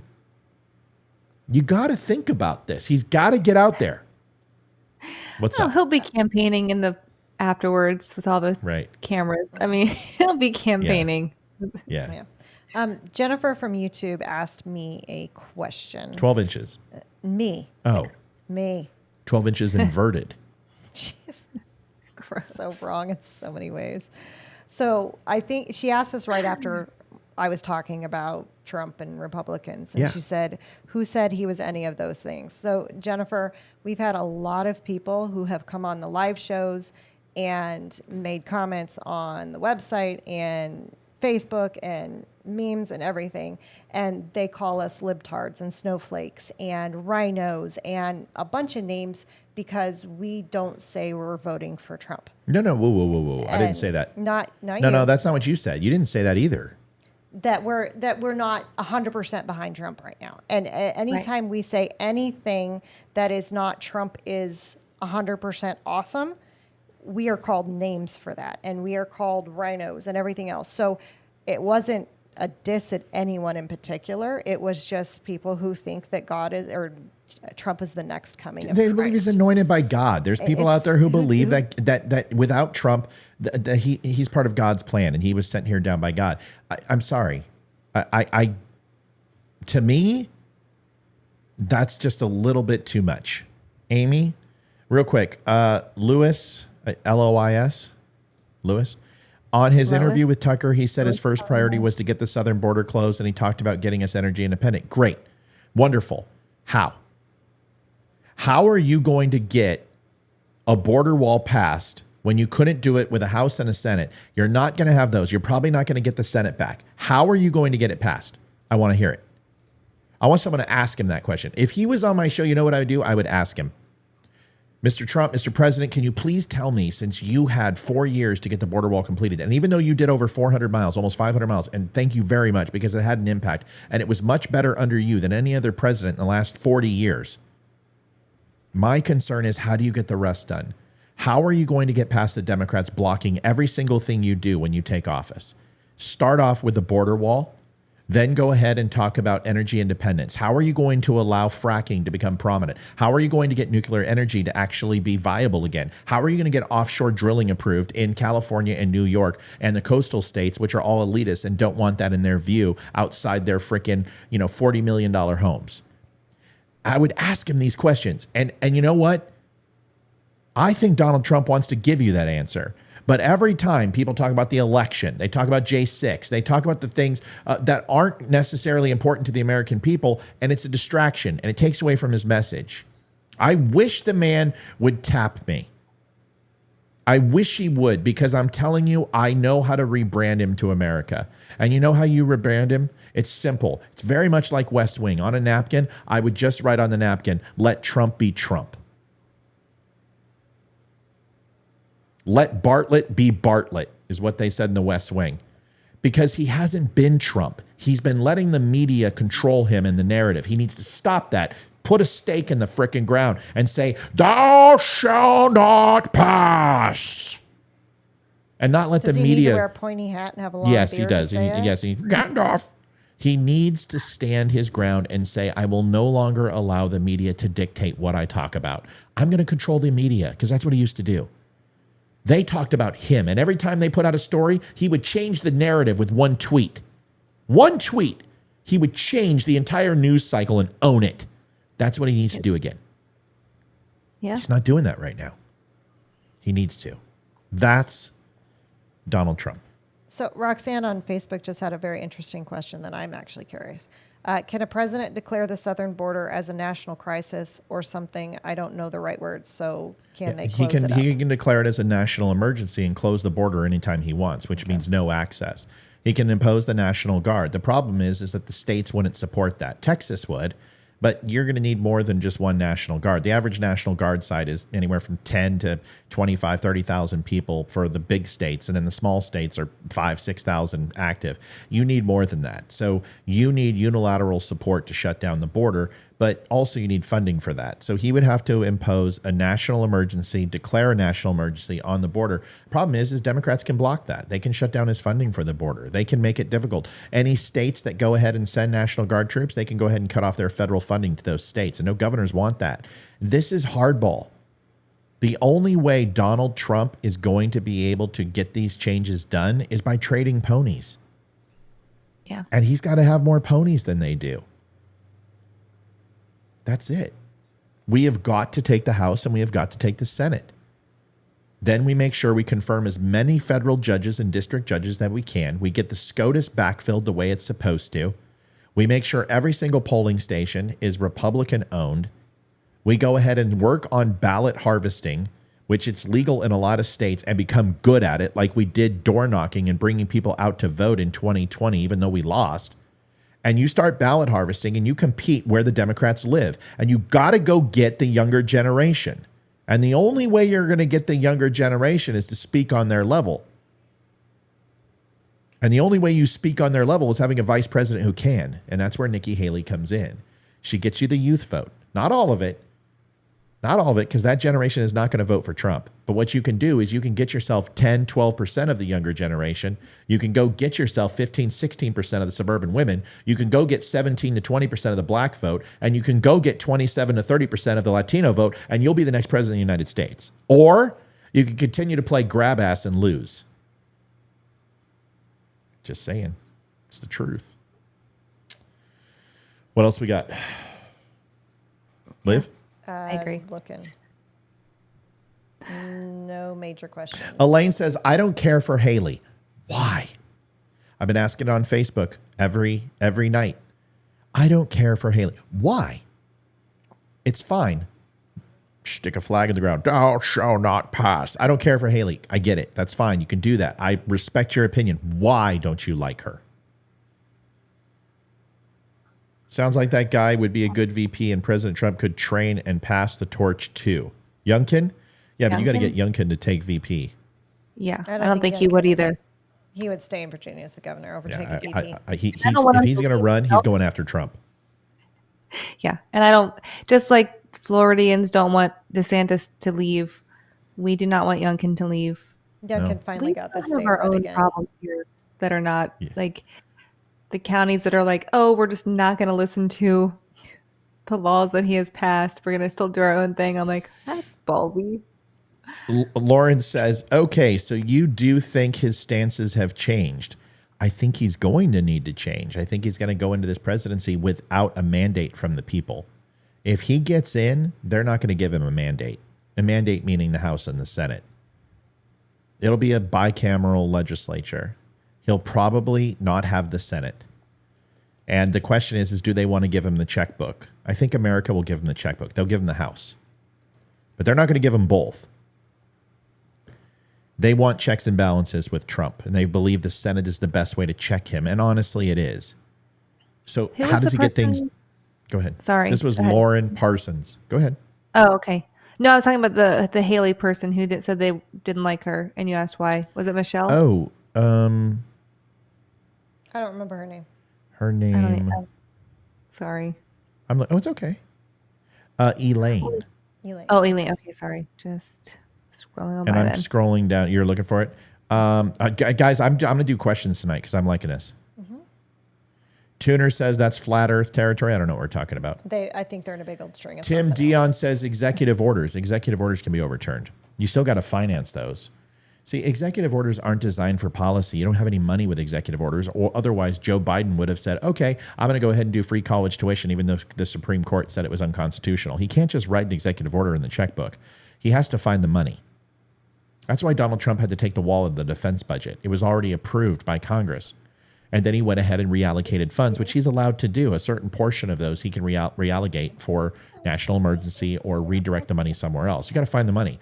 Then the House controls the purse strings. So even with an executive order, it doesn't get the border filled. It doesn't give energy independence any ground game. It doesn't expand nuclear energy. It doesn't expand alternative energy sources. It doesn't repopulate the oil reserves. None of that does. So if he doesn't have the money, it doesn't happen. That's the problem. And by the way, we have bashed Joe Biden and Barack Obama for being executive order presidents. We don't need Donald Trump doing that shit. We don't need him doing that. That's not how you do it. Go ahead. I was thinking that since we're doing questions, that if you have a question for us, put whoever you want to answer the question or all three of us and ask your question. Yeah. That way we don't get confused because there's so many different threads going on. Yep. That way we're not answering questions that have nothing Just to say do with Olivia, semicolon, whatever, Matt, whatever. Can a president declare the southern border? Okay, we did that. I never thought he was God. My only God is Jesus Christ, no mortal man. Well, Jennifer, good. And I don't think people should be declaring that Donald Trump was sent by God. There have been some people who have come out and said it. Some. We had people in chat just now say it. So. And it's okay. I mean, if that's what you listen to me, I'm not telling you what to believe. What I'm telling you is if you put all your hopes on a man, doesn't the Bible talk about that? Doesn't it talk about false prophets? Man is fallible. Your belief is to be in God. Now, if you believe God loves America only, it's a little weird. Okay. Amy, do you believe God is like a football fan, that he's rooting for United States only and everyone else he's not? Not at all. I think that's just crazy to even say that. I mean, I don't know. Do people actually believe that? Like, that just seems, yes. Then why are there different, like, why are there the same churches all over the world? You know, why would he own, like, I don't know. A lot of people believe that God is for America, right? That God stands with the United States. I don't think God messes around with politics. I think God basically says, okay, and then, okay, that's enough.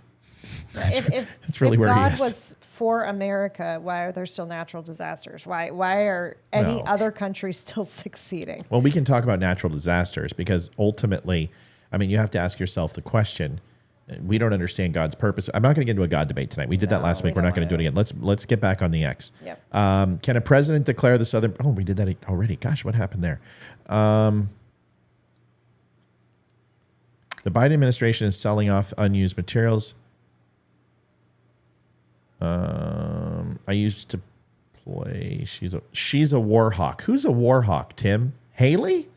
I think. Yeah. Please give me examples of how Nikki Haley is a war hawk.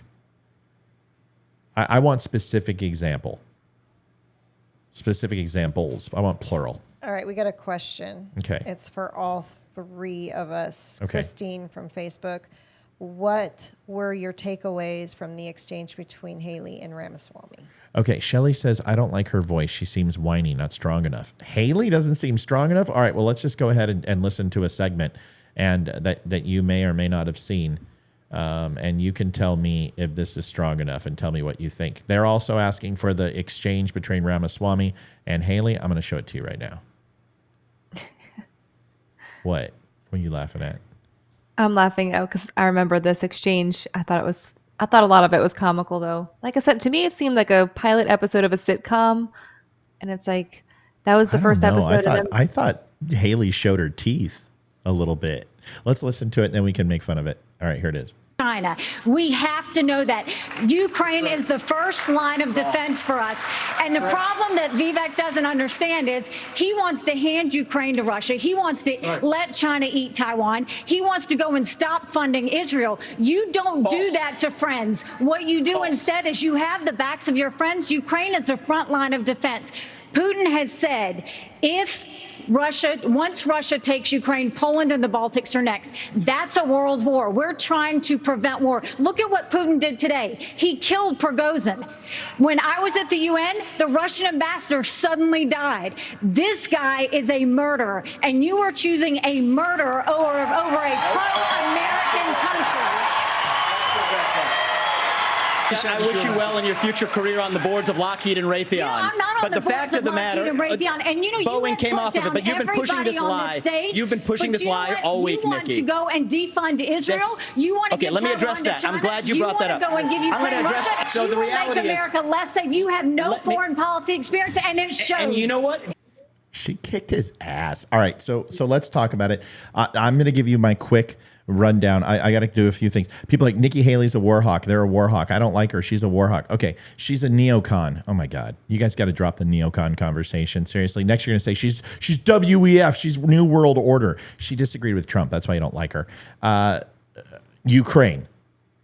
Okay, we're in for a penny, in for a pound. You pull out now, you are not only going to lose world clout, you're looking for Zelensky to get taken over, and you're talking about giving $160 billion in weaponry to whoever takes his place. Okay? Putin will have him assassinated and have him killed. The only thing that protects him right now is the United States. And I don't like nation building, guys, but we're already in it. We saw what happened with Iraq when we pulled out. The entire country fell. Look at Afghanistan. The entire country fell. Look at Syria. Entire fell. Look at the Congo. God, look at freaking Afghanistan pre that with Russia involved when we were in Greece. Look what happened to the Shiites and the Sunnis. Look what happened to Libya. Folks, we have Egypt. We have a responsibility.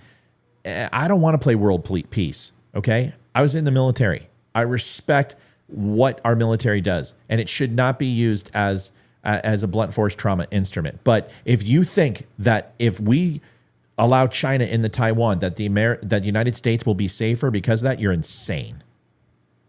Every single piece of electronic that we have is dependent upon semiconductors. Every phone that we have, that means Apple on the NASDAQ will go belly up.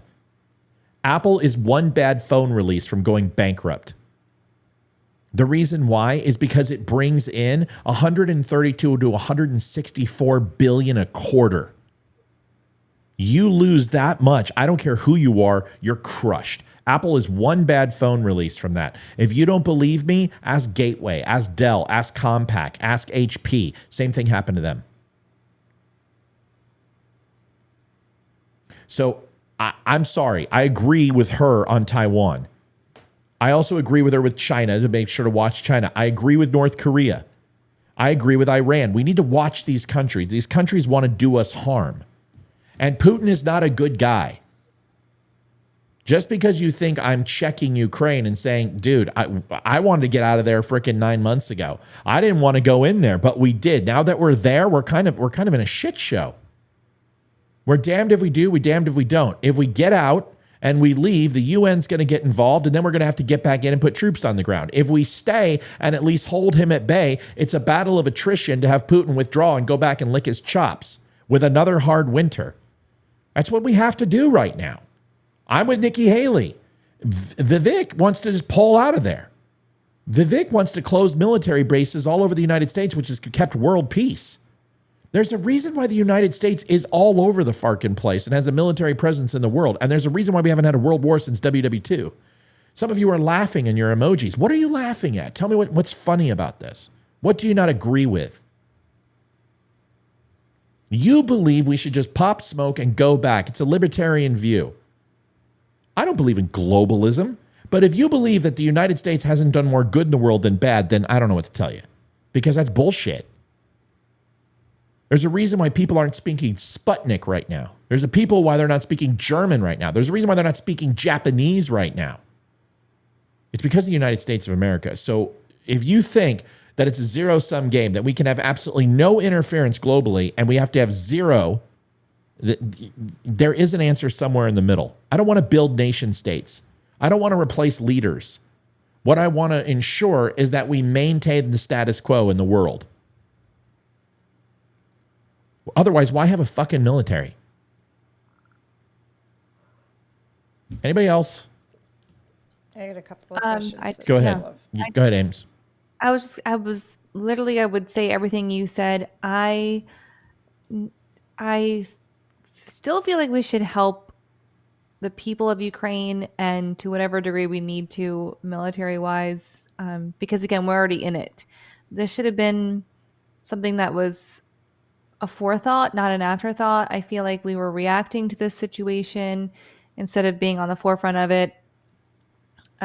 Obviously, I feel like there were signs there. Like, I'm not in intel, but I could just guess that they probably had some inkling. I don't know. 190,000 freaking Russians amassed on the border with over 60,000 freaking vehicles and mechanized cavalry. Yeah, maybe. So that's why it's like there should have been something for other people who are against it. And I'm not super supportive of continuously sending money. I know it's a necessary thing that we have to do. Doesn't mean I'm a fan of it. You know, like I want to protect our country.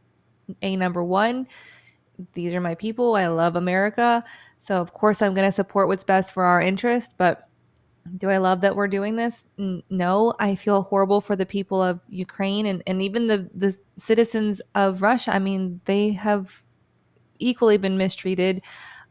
if not even worse, I think, in some instances. Oh, I mean, absolutely. Ukrainians horrible. aren't freaking innocent in this bullshit. Of course Right. not. They were headhunting Russians. They were killing civilians too. They were killing separatists that were Russian supporters in the Donbass region. We know this.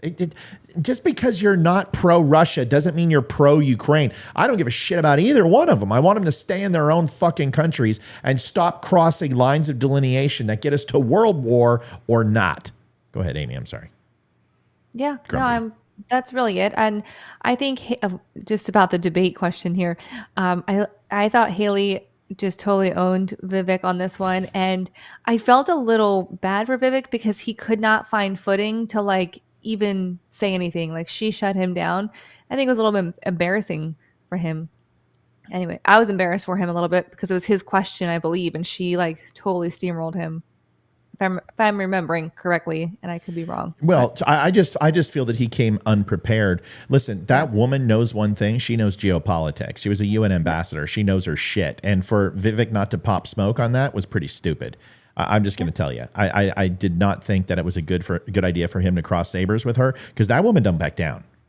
She's not a pushover. She's not a wimp. She's not weak. Yeah. I told you, you guys all wanted frickin' Tulsi Gabbard.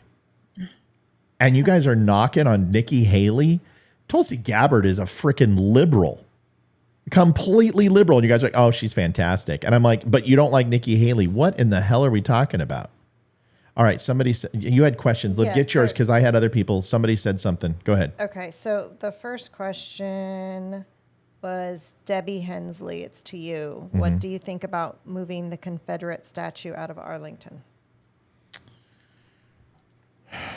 I didn't know they were doing that.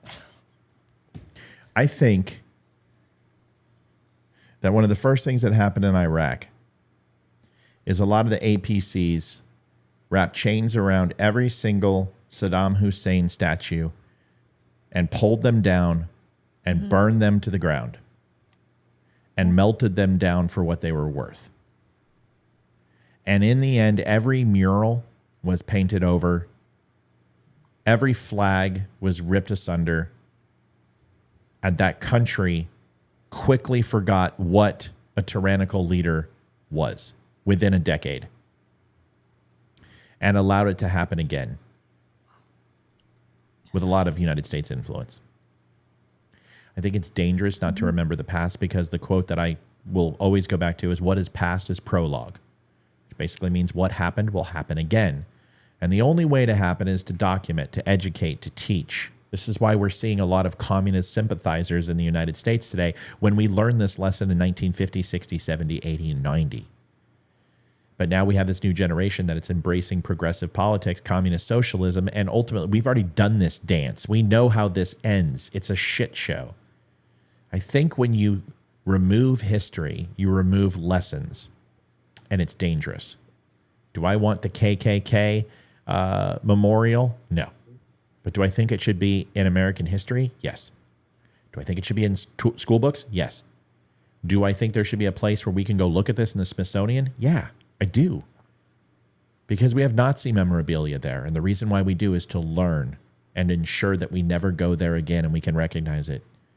I think it's a mistake to tear down statues. I think it's a mistake to rename bases. I think it's a mistake to change the Cleveland Indians to the Cleveland Guardians. I think none of it matters because it doesn't stop the atrocities from having happened.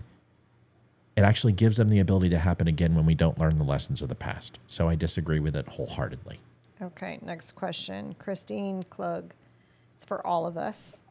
Do you believe that Haley was correct about how she delivered her message on the contributions to Ukraine? Amy? I mean, yes, I do. I mean, I'm not as well versed as she is, so I can't really, from my opinion, yes. I think what she said is accurate. She probably had the best answer out of anyone I don't know if anyone else answered. Did they? I think she might have been the only one, but I think it makes sense. I don't like it, but I think it's the right thing. I think it was the right way to go. I will just do mine quickly. I think she answered it incorrectly. I think I do. I think it made it sound like she fully supports, and she doesn't. She fully supports proxy and providing weaponry, but she doesn't want troops in the ground. She doesn't believe it's our fight to fight. She just says we can't stop support. At this point, I agree with her. At this point, I agree with her. I have to, because you're in it now. You had to get involved. So you got involved. Now you need to stay involved, because otherwise we're going to get involved and then we have to put troops down. So the least amount of casualty in American brothers and sisters and fellow veterans at arms will have is that if we just continue to run a proxy. But we need an exit strategy, and she should have said that. That's where she missed. She should have said, yes, we continue to support. Yes, we don't want boots on the ground, but we need a clear exit strategy and we need a timetable. I will go ahead and do that. I will work with Ukraine. I will work with Russia. We will make this our top priority to have a timetable for this to end, because there has to be an end in sight. We are not going to have Vietnam 2.0, and we're not going to have Afghanistan 2.0. I refuse. That's what she should have said. She didn't say it. And as far as Taiwan, she said exactly what she should. China, fuck around and find out.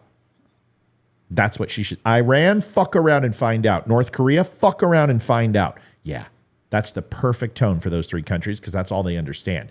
But Ukraine, she should have added a little bit to it. But once again, Nikki hasn't hired me as a campaign manager, and they all should, because I know what to say and I know how to say it. They don't. You would be a brilliant campaign manager. They don't know how to say it. Whoever they're listening to is. I would have. You give me 3 hours with Nikki Haley, I would have prepped her for that debate. Every single question she was going to face, because it's so easy with a woman. You know what they're going to ask. They want to see if you're tough enough. So only thing she should have focused on was foreign policy. She crushed it. She did fine. That answer may not be popular with Trump supporters, but it's popular with most people. Most people understood what she was going to say. What's next? Matt, do you think Putin would have went into Ukraine if Trump was in office? I don't. I don't think he would have went in. I think the relationship with Donald Trump, though, Donald was getting a lot of pressure with sanctions, and ultimately those sanctions were working. Donald Trump was very hard on Russia, and I think there wasn't a long enough timeline for him to go into Ukraine during his presidency. But I think if he would have won in 2020, then most assuredly Putin would have went into Ukraine, because they had to go into Ukraine. Ukraine was getting closer to UN. The conflict and the civil war was draining on Russia. Russia would have had to add 738 miles, Leroy's covered this, to their defense positions on the border. None of these problems would have changed. Trump wasn't going to release sanctions. He wasn't going to make it any better for them. He was hard on Russia. So no, I don't. I think Putin would have went in either way based on the conditions. That's my gut. What else? That's it for questions that I've seen. If I missed your question, I apologize. Kathleen says, Matt, I respect and appreciate your input. I just asked to ask if the states won't give it up to Trump, then how is any other candidate going to do it? Give what up? Brush your teeth. Give what up exactly? That's what I'm trying to understand. I don't know what that means. Oh, are you talking about for the Electoral College? Oh, that's pretty simple. No, she's not. She's tired and going to bed. That's pretty simple. I believe that if you have, here's my dream, okay? Trump ultimately gets the nomination, because I believe he will, unless he gets convicted of any of these things, and then they put the 14th Amendment on him, and by the time the SCOTUS touches it, it's going to be too late. And the RNC will kowtow. They always do. The RNC will not back up Trump. They don't want to back up Trump. They want to go with an alternative candidate. That's why they're pushing Vivek. They were pushing DeSantis, and now they're pushing Vivek, because they believe a DeSantis-Vivek ticket people will endorse, which they won't. Trump supporters won't to support that ticket. They're not going to vote for Biden. They just won't show up, and then we lose. So you've got to get Trump in there somehow. You either need to give him carte blanche with the RNC and have him campaigning with that candidate and have him show up to every single state lockstep that he is now the silent majority in the Republican Party, just like Obama is for the Democrats. He's running Biden. Well, we need the same thing. Follow Trump policies. So you need to have somebody who can run with Trump if Trump's going to run, that's going to give him the woman vote, going to give him minority vote, going to give him an iconic transformation of the Republican Party with the youth. And that's Nikki Haley. She's a minority woman. So if you do that, you have a really good chance of winning Wisconsin. You will win Georgia. You'll get Georgia back right away. You have a very good chance of winning Arizona. because Arizona predominantly is red, but they just have a lot of big cities and people were not enthralled to show up. And you can talk about cheating and all that. I don't want to hear about that bullshit. But you've got to flip Wisconsin or Michigan. You're not going to get Michigan. Whitmer has a fucking highest governor rating outside of Youngkin as far as popularity. And I'm the one that told you she wasn't going to get primaried. And everyone said she was, and she didn't. But you pick up Georgia. You got to maintain Ohio. Maybe you might squeak out of Carolina because we did pick it up in 2022. You do that, you got a path to victory because we got Florida locked. You bring in Nikki Haley with Trump, and I think that is a very strong ticket. She hasn't said anything completely damaging that doesn't stop her from running with Trump. As of yet. She's shown just enough, and Trump hasn't bashed her. So obviously Trump is considering her. He hasn't bashed Ramaswamy. He hasn't bashed Haley. He's just said things like, why is she still in it? She has 2% of the vote, blah, blah. Well, not now, because she just went up to 11.5? She was second in that debate, folks. It was Ron DeSantis. And then now if you look, that's what Republican establishment say, Vivek and then her. But if you look at the national polling, actual voters who watched, she was second. Vivek killed it because a lot of those are Trump supporters, and they find him to be the least threat to Trump who will be VP, and they think he'll cowtail to him. So of course they're going to vote for him because he's the disruptor, just like Trump was. They like that. But Haley got second out of those. That's a huge thing in a predominantly male category.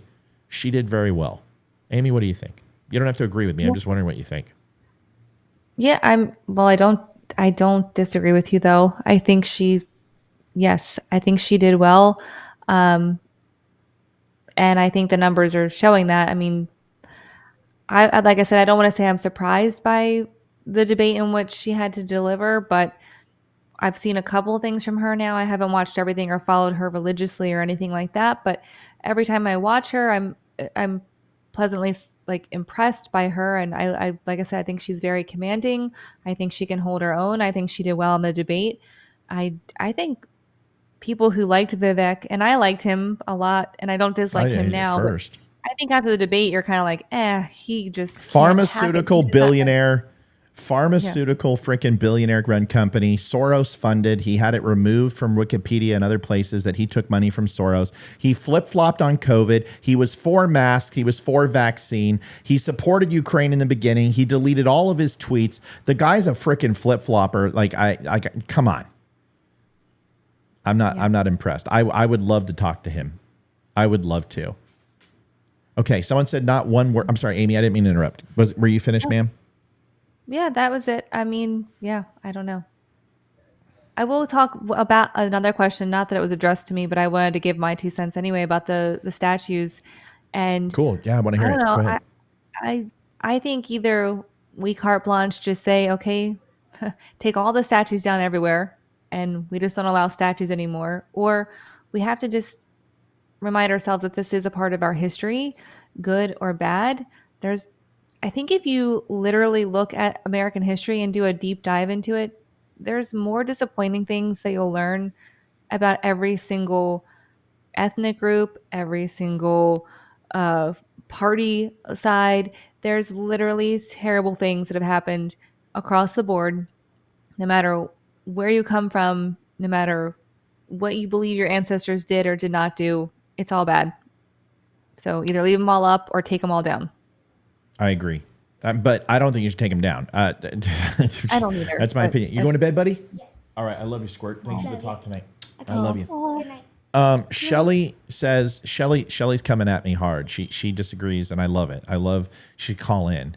She says the north of Ireland is occupied. You don't see the U.S. sending weapons there. Yeah, and it has since, 16 what? Northern Ireland, and we did. The CIA was in Northern Ireland in the 60s. We did gun running to the NRA. So to say that we haven't run proxy in Ireland is a lie.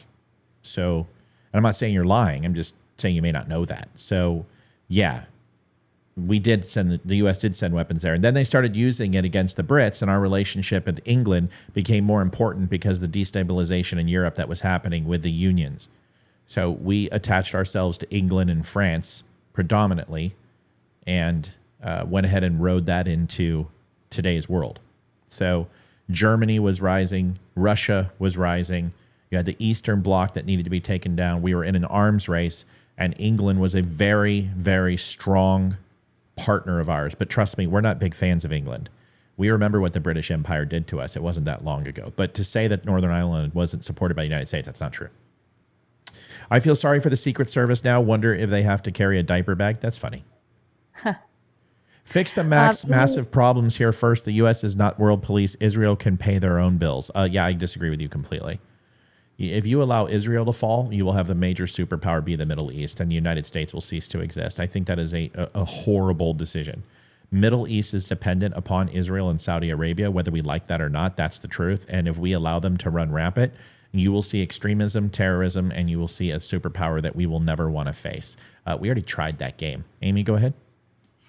I was just going to say Amy Stancombe had a good question, but you can answer this better. She says for any of us, but I feel like this is a you question. She says if Trump is found guilty, how does the Secret Service factor into that?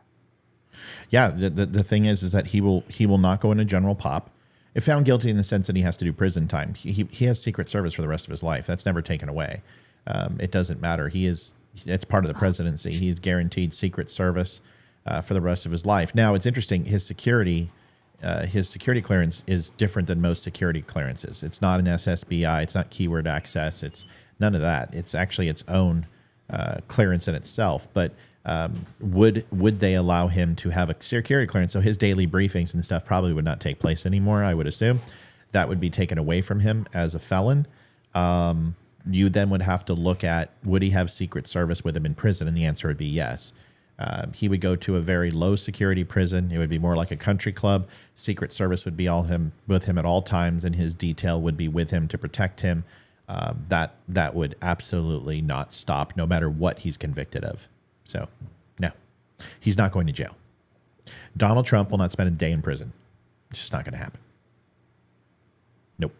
What else? Let's see. There's any more? Let's see. Sorry, I missed it. Is Exotic Joe from Tiger King still in the running? It's funny because I had that same thought during the debate. I'm like, I haven't seen that show. We should watch that show. Karen Vera, who I love and adore, says, Matt, impeachment inquiry process, yes or no? No. Not now. If he wins the second term, the first day after the election, you do impeachment inquiry, and then you impeach him. Yes. And you don't stop impeaching him until you get what you want. You need to have the Senate, and we need a vote on it. But all the cases against Biden, the only way any of these are going to see the light of day is until after he exits the presidency anyway, because you cannot convict a sitting president without articles of impeachment and a conviction. He can be impeached, but it doesn't matter. He has to be convicted. And impeachment, people think impeachment means conviction. It's not true. Impeachment is the process of articles of impeachment. Okay? And then once that's done, it's like an indictment. Then they hold a trial, and the Senate looks at it, and they vote on it. Trump went to that point, but they didn't indict him. They didn't find him guilty of those charges. So therefore, he wasn't removed. But yeah, the day after, if Joe Biden wins, the day after he wins, you impeach his ass. Yes. But not now. You don't do it now. You don't want to help him. Richard Nixon got a huge bump, over 14 points when he was going through his impeachment process. Bill Clinton, huge bump, 7 to 9% swing. One of the most highest untrusted downfalls ever, from Senate to the media to the presidency, and Bill Clinton gained points. Donald Trump gained in both of his impeachments. He's gaining now with these indictments. You let Biden hang Biden. So somebody said, Nikki said the lie. Vivek was talking about defunding Israel. Vivek is a libertarian, so to speak, is what he's positioning. That the nationalism, the United States should only focus on the U.S. Only. And never get involved in any conflicts. And I think that is the dumbest thing that you can do. And the reason why is that's what we did with Iran. That's what we did with Al-Qaeda and ISIS. We used drones to spray a few of them every month or so, and that wasn't enough. And you built up something that actually was a very small resistance, and you gave them teeth. We can't ignore a problem. That's how Hitler rose to power. You take that shit out. It's either us or them, folks. You need to make that decision. But sitting here and being a country like Sweden, it can't happen. We are a global leader. We are a superpower. We have responsibilities. And everybody wants to go ahead and have what we have. We have to defend it at all costs. All right. Anything else? Christine has a question. She says, what is your response to Oliver Anthony's song being played and the response from the candidates? Who in your opinion hit it on the head and not who missed it? And sorry, I can't read. I need my glasses on. Who in your opinion hit it on the head or not, and who missed it? I can't read. Olivia, did you get to hear the answers to that to the I don't remember. I'm Okay. sorry. Amy? I was a little tired halfway through. It's okay, Amy. Was that the beginning of the debate, or because 20 minutes in? I missed. Yeah, it was there. Okay, yeah, I missed the first 15 or 20 minutes of it, so I don't think I heard that part at all. It's okay. I'll take the answer if that's okay, real quick. I thought they all got it wrong. You know what I would have said? I'm not here to talk about a song. Yeah. We have more serious and pressing problems. And everything that he said, that Oliver Anthony said, is one voice in America. I want to listen to all the voices in America. And the only way that I can do that is to focus on the biggest problems and take them one at a time. So why don't we ask a question that truly is going to change people's lives? Because a song or a movie or a book, I don't want to talk about Barbie. I don't want to talk about Aunt Jemima. I don't want to talk about Uncle Ben's rice. I don't want to talk about Bud Light. I want to talk about the things that ultimately impact the states of these United States of America, the governors of those states, and how we can ensure that we're prospering as a nation and everybody is rowing. That we are a nation where all boats rise at high tides, that we don't have places like West Virginia that are suffering in education, but are also the most important to us because of their blue-collar work and their overall energy production in that state. They can have both. I really don't want to focus on California. That is one of the largest producing GNP states and one of the largest countries in the world as far as population and overall GNP growth. But you have too many states that are surrounding it that are still a slave to it, to water and energy, and it's tapping those states dry. We need somebody who's going to actually address the problems. I don't want to hear about Oliver Anthony. I've already heard it. I did shows on it. I want to hear what you're going to do to fix the fucked up things that you fucked. Apologize. But that's what I want. I don't want to hear about Oliver Anthony on the national. I don't care what the president thinks. I want to know what the president's going to do to ensure that we're not in a world war, that fentanyl is addressed, that my friends don't lose their husbands because of fentanyl. I want to know what we're going to do about USMCA and how we can bring more countries into it. How we can bring more countries into our trade proposals and rebuild our negotiation with other countries. I want to know how we're going to have more countries start funding the UN or NATO and allow the United States to step away and let these European countries take care of themselves. I want to figure out how we can put nuclear missiles in countries that no longer have them. I want to know how we stabilize Turkey, which is probably single-handedly the most important country for our overall plans, from having airstrikes to suppressing integrated air defense system, silkworm sites that take out ships. Turkey is an absolute must-have for the United States. And it's destabilizing itself. I want to know what North Korea is doing. I'm sick of fricking their nuclear program. I'm sick of their enrichment program. I'm sick of Iran killing its people. We need to fund. We need to get back to having people on the ground and assets on the ground that are creating destabilization in Iran. We need to encourage the people to revolt and overthrow the shahs and the clerics. We have got to get these terrorizing countries under control because they're going to hit us. And if you people think that 9/11 can't happen again, you're insane. You don't know what I know. You haven't seen what I've seen. It's going to take one backpack nuke to literally create a war of size of epic proportion that you can't believe. I need serious people to do a serious job, and I don't want to fucking hear what they think about Oliver Anthony. That's the answer to that question. And if Glenn Youngkin was up there, he would have said it. And honestly, if Donald Trump was up there, you know what he probably would have said? It's a good song. It's good. It's great. But there's more important things to do. And that's the Trump I want. I want the Trump who would answer the question like I just did. None of them answered it right. That's my opinion. What would make Trump ineligible to be president? Is there anything? Well, allow them to, well, no. The only, okay, he can have a felony and still run, but if they impose the 14th Amendment, the Democrats are going to have to wait for the SCOTUS to declare on that. That would require an emergency session of the Supreme Court to come in and rule on that. But if they impose the 14th Amendment on him and they get him for seditious conspiracy, treason, etc., he can't run for president ever again. Do you guys understand that some of these penalties are the death penalty that he's been charged with? Mm-hmm. Death penalty is the ultimate pay for some of these crimes that they're charging him with. So ridiculous.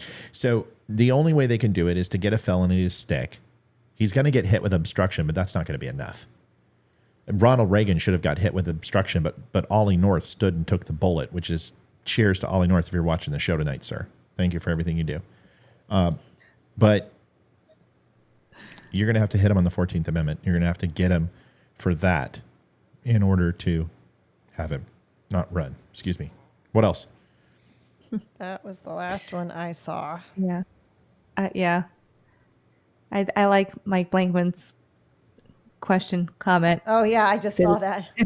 That's funny. Is Biden's campaign song? Is Biden's campaign song 99 Spy Balloons? 99 Love Balloons. Christine Klug, thank you for that question about Oliver Anthony. I think it's a very good question. Yeah, but people did ask, did you see what his reaction, Oliver Anthony's reaction was to it? Yeah, I didn't. Isn't it he's not a Republican, he's not a Democrat, and believes that that equality, diversity is one of our most important attributes? Is that what you're referring to? No, I think because it was right when we were answering the question of what the candidates, when they were asked about the song. I guess somebody wanted to know if you had heard Oliver Anthony's reaction to his song being played at the debate. Yeah, I don't know. I do know what he said.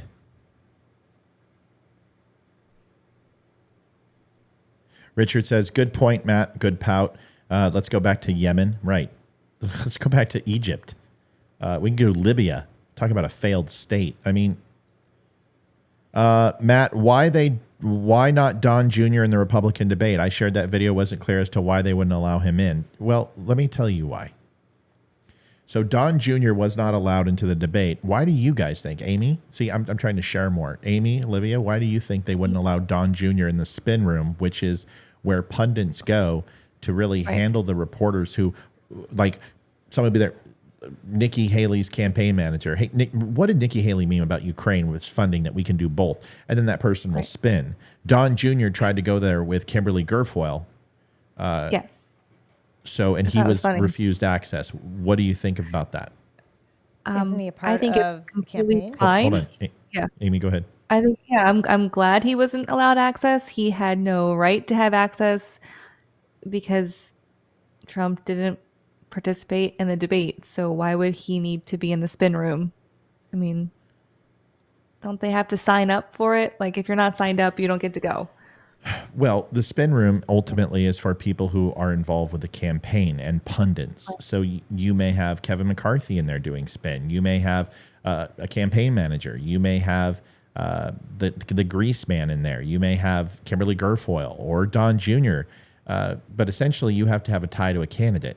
Olivia, your thoughts on it? Well, if you have to have a tie to a candidate, then his candidate wasn't there, so he shouldn't have been allowed in there. That's it. And Don Jr. is flipping out. First of all, you told Fox to go F themselves, and now you want to actually sit in the spin room? No, you don't get access. Honestly, I'm not a big views. Well, like he's literally trying to take away the views of the debate. Like he's trying to mess with their ratings. Right. So it's like, yeah, it's a big FU. So I wouldn't let him in either. I think it's funny. Yeah, no, I completely agree. I thought that took some balls by Fox. I think Fox is completely disassociating themselves with Trump And I don't think that's a good idea. I think their ratings are going to suffer. It's going to hurt them. But if that's what they want to do, it's their choice. But they don't have to let Don Jr. It's their debate. And Don Jr. had no business to be there. If Donald Trump would have shown up, he has every right to be there and should be. And Kimberly Guilfoyle is an ex-Fox employee. And that also is a conflict of interest for them. And they don't have to allow her on the premises. She's no longer a Fox employee. Right. You know what? I work for Comcast and Apple. I can't go to Cupertino anymore. I can't walk into Philadelphia and go to the top floor and go, hey, what's going on, guys? I'm back. You can't do that. So, no, I don't care. Don Jr. has a huge platform. Donald Trump has a huge platform. He has 280 million views on this video. He got enough attention. They don't need more. Kathleen says, Matt, we're just a pebble in the ocean. And some people don't want us to bash Joe because they need help. I know the whole world saw his self-worth when he came here. So a question to anyone. What is the best way to combat the mainstream media and them being so one-sided? Well, you don't combat the main... Yeah, watch the show. No, I'm kidding. Listen, I watch Fox News 5 minutes a day because that's how long it takes me to down my omelet with my 2 pieces of toast and my 1 single cup of coffee before I have another single cup of coffee. And then I'm up. She'll tell you it's 5 minutes. Yeah. I take 5 minutes to eat breakfast. I've always taken 5 minutes. It's a military thing. Same thing with dinner. And then I'm out. And I watch the morning program. What is it called? Fox and Friends. Fox and Friends. And half the time it's music shit and books and stuff. I don't watch the news. I don't listen to Fox. I don't watch CNN. I don't watch MSNBC unless I'm doing sound bites. My primary source of news is I find things out from social media and then I go investigate. I use The Wire, unfiltered, unadulterated, non-AP. It's essentially news access credentials, which gives you an update on where everyone gets their news. Where do you think news comes from? It doesn't just show up and people are researching all day. They have Newsflash, and Newsflash says, hey, there's a fire off the southern coast of Florida, and that fire is predominantly 100 yards wide, and it was a loud explosion. And then boom, you get another update, and another update, and another update, and then that news turns in, and you confirm and send somebody there. You get sources, and then they say, yep, and then you got a catastrophe. Well, those channels are available to you and I. I use those for a lot of things, and I get the spin before most people. In fact, I beat Fox on a lot of shit. I'll get it out before Fox does. I'll get it out before everybody, but I'm too small. The second thing is that I use All Sides Balance. It's one of my favorites, and it brings in articles that are left, right, and center, and it shows you and puts them all in one place, and then you can read them all, and then comparative contrast and decide where the story is, because somewhere there is the truth. So All Sides Balance is where I go. I focus on Al Jazeera, the BBC, Associated Press. I read all of those, but I don't read them to confirm my facts. I do my own digging, and I do my own source checking because that's what I believe in. I love you, sweetie. Thank you. So anyway, that's what I do to combat the media. I just choose not to watch them. Hayden says, bye. Show everyone your curly hair. Nobody's seen it. Oh, yeah. I love it. Curly hair. That's her natural hair. I love it. It's my natural She's had Shirley Temple hair since she's been this big, but she usually straightens it. But she wore it today, and everyone had great things to say. So yeah, I love it. If I wore it today, and I got like over 100 people saying it suits your face so much better. I was like, okay, so I guess I'm doing this from now. I don't know. I love it. You look beautiful no matter what. You do look beautiful no matter what. No matter what, and she loves it. Thanks, Amy. Thanks, Amy. Chris Palin says, your thoughts on a Trump RFK Jr. ticket? I was just going to ask you that because I saw the question. Yeah, so RFK Jr. is, no. He's a liberal. I don't want liberals. Yeah. I want people who want abortion to end. I want people who believe that the Constitution should never be altered unless 2/3 majority decides so of elected representatives, and nothing should be changed unless 3/4 of the majority think so. I like RFK. I think he's yoked. I think he's great for physical health. I think he would bring a amazing place on Trump's cabinet, but I don't see him being a vice president. I would love to see him on cabinet. I could see him doing some very interesting things on the administration, but ultimately Donald Trump's not going to pick RFK, and if he does, I think it's a losing ticket.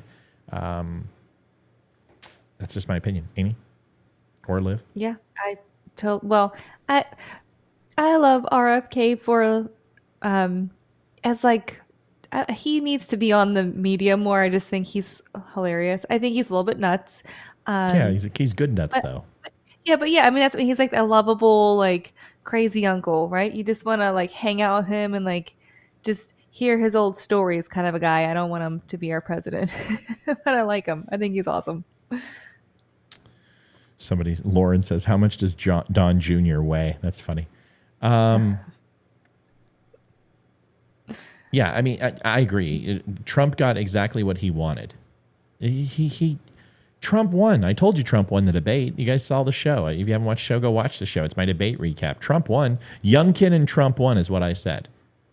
It's right here. Take a listen. Here's my analysis on who won the debate. He filled that, but that's really it. Mike Pence did what he always did. Winners. The first one is Glenn Youngkin from Virginia, my governor. Okay. It is about almost guaranteed in my mind that Glenn Youngkin will enter this race. I believe they will dwindle down to 3 or 4 clear candidates, and Glenn Youngkin will get tapped by the RNC because he's what Ron DeSantis isn't. He has the polish. He has the command. He has the favorability. He has the skill set, but he knows how to relate to a very broad demographic. He brought Virginia together. He turned it from purple into red and bringing blue districts into the fold. He's very strong with parents. He's extremely strong with the military.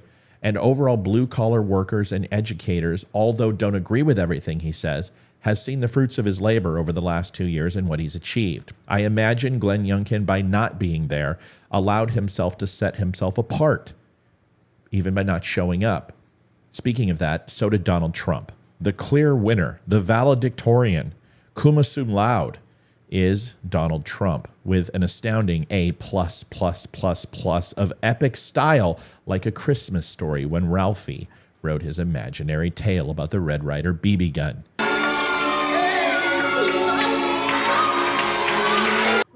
The reason why is because Donald Trump right now has 198 million views of his interview with Tucker Carlson on Twitter. That is an incredible number. Not only is it from the United States, but a worldwide phenomenon, as people want to hear from Donald Trump. The interview had very little to do with politics or his platform, but had to do with an intimate conversation. I suggest you watch it. I won't be showing any clips for that because I want to break it down later on Friday on my show and show the whole thing to you.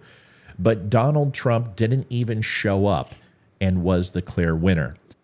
So that's it. I mean, that's and it was Youngkin did it because he didn't get in the fray, and now he can rise above, right? He's got patents of nobility. He can walk in there and say, "Well, why weren't you at the debate?" And say, "Well, I'm running a state. I'm running the Commonwealth." But I do believe that he should get involved, and I believe that he can win. I really do. But who knows? He would listen. Don't think that I'm not thinking this in 2028, Governor Youngkin and Gavin Newsom, because that would fucking be a great race.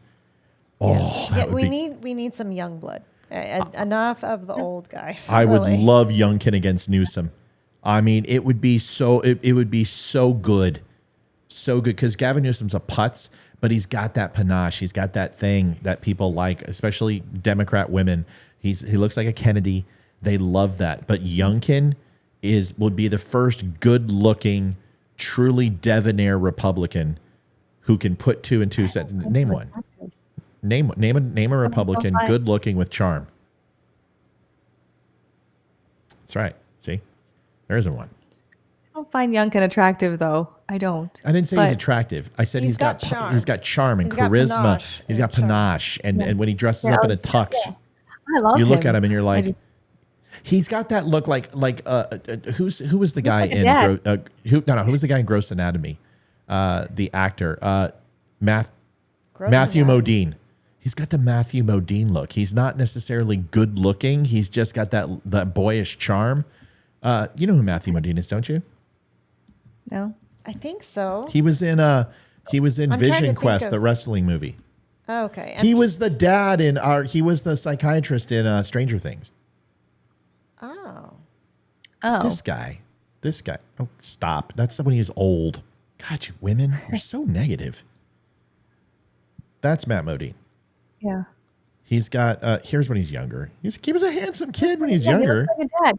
Yeah, like he just looks like a dad. Like same. Youngkin's like You can't see it he on- looks like oh, a okay, nice there it is. dad that you would go to for advice because he knows everything and like Here he is. he does it Let's all just look. right. That's Yeah. that's Youngkin right there. That's Matthew Modine. He's not extremely handsome. He's well put together. That's Matt Modine, and that's Youngkin. And Youngkin's got that look. Here, let me get Youngkin. Youngkin, pick. Bam. Carrie on YouTube said Rubio. No, Rubio doesn't stand a chance. So that's Youngkin. Not a bad looking man. He's got the chiseled jaw. He's got the nose. He's got the hair. That guy could win. Him and frickin' Newsom, that'd be huge. Yeah, private joker. Rubio?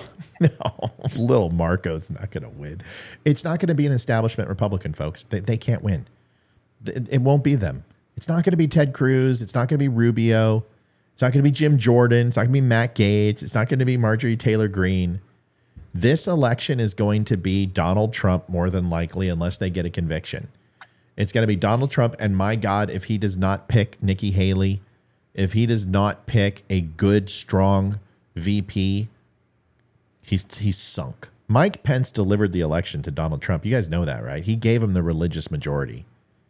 The religious voters weren't going to vote for Donald Trump. They didn't like him. And Mike Pence went there. He went to Indiana. He went to Ohio. He went to Iowa. And he said, hey, I stand by this guy. I know him in person. Go listen to his transcripts and what he said. He had to literally put his soul on the line for Donald Trump. He got Trump elected. Without Pence, Trump wouldn't have won. Without Jill Stein, Trump wouldn't have won because Jill Stein siphoned 7% of the votes, which mainly were Hillary's.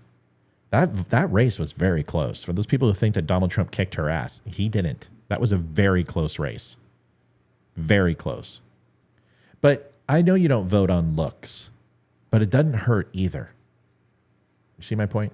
So I think you put Donald Trump through. Let's see what happens. I think he's going to gain a lot of traction. Think of all the media he's going to get with these trials. If I was him, I'd put a camera in every single room.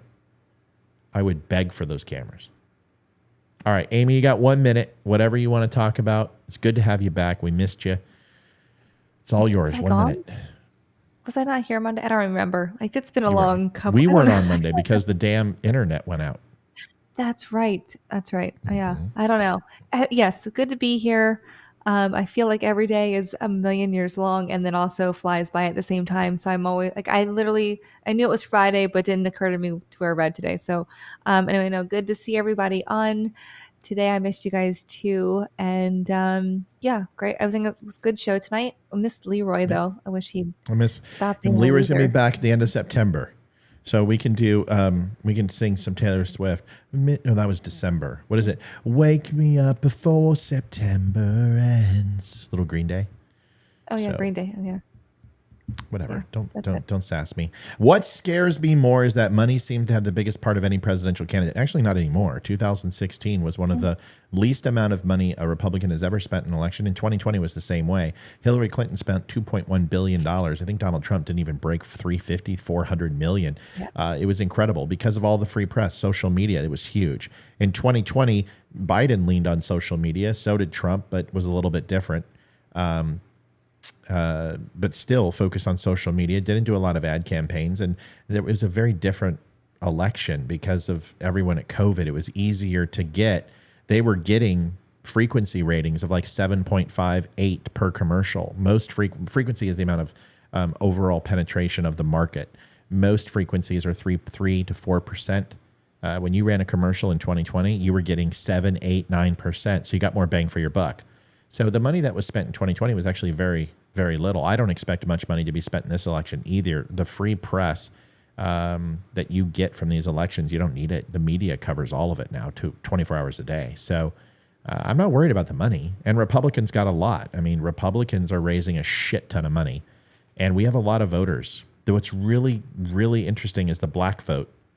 A lot of rappers are talking about down with the Democrats, and you're seeing a lot of black votes moving towards Republican candidates or just simply staying home.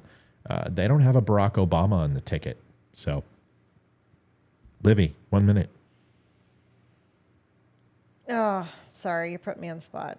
Some days I have stuff, some days I don't. But I guess I could say we gained 4 more subscribers on YouTube, so we're at 590. We need 10 more, please. 10 more to 600. James says Matt needs to write a book. Just Yes, saying. every single time you need to write a book. You really do. You're a very eloquent writer, and you've lived a very, very interesting life. Well, that's what the show's for. I write every day. But see, I don't write it down anymore. And I've gotten to the point where I don't read from a teleprompter. And that's good. I feel comfortable there. I feel good without it. Anyway, my last bit of advice. If you're thinking that your candidate is perfect, that's the problem with this country. And as Christians, we should know that all men are sinners. They all make mistakes. And we have a responsibility to not pretend that our politicians are something special, because they're not. They don't have a power that you don't possess. They don't have any knowledge that you don't have the ability to possess. Be careful not to give up your pen to somebody who doesn't deserve to write for you.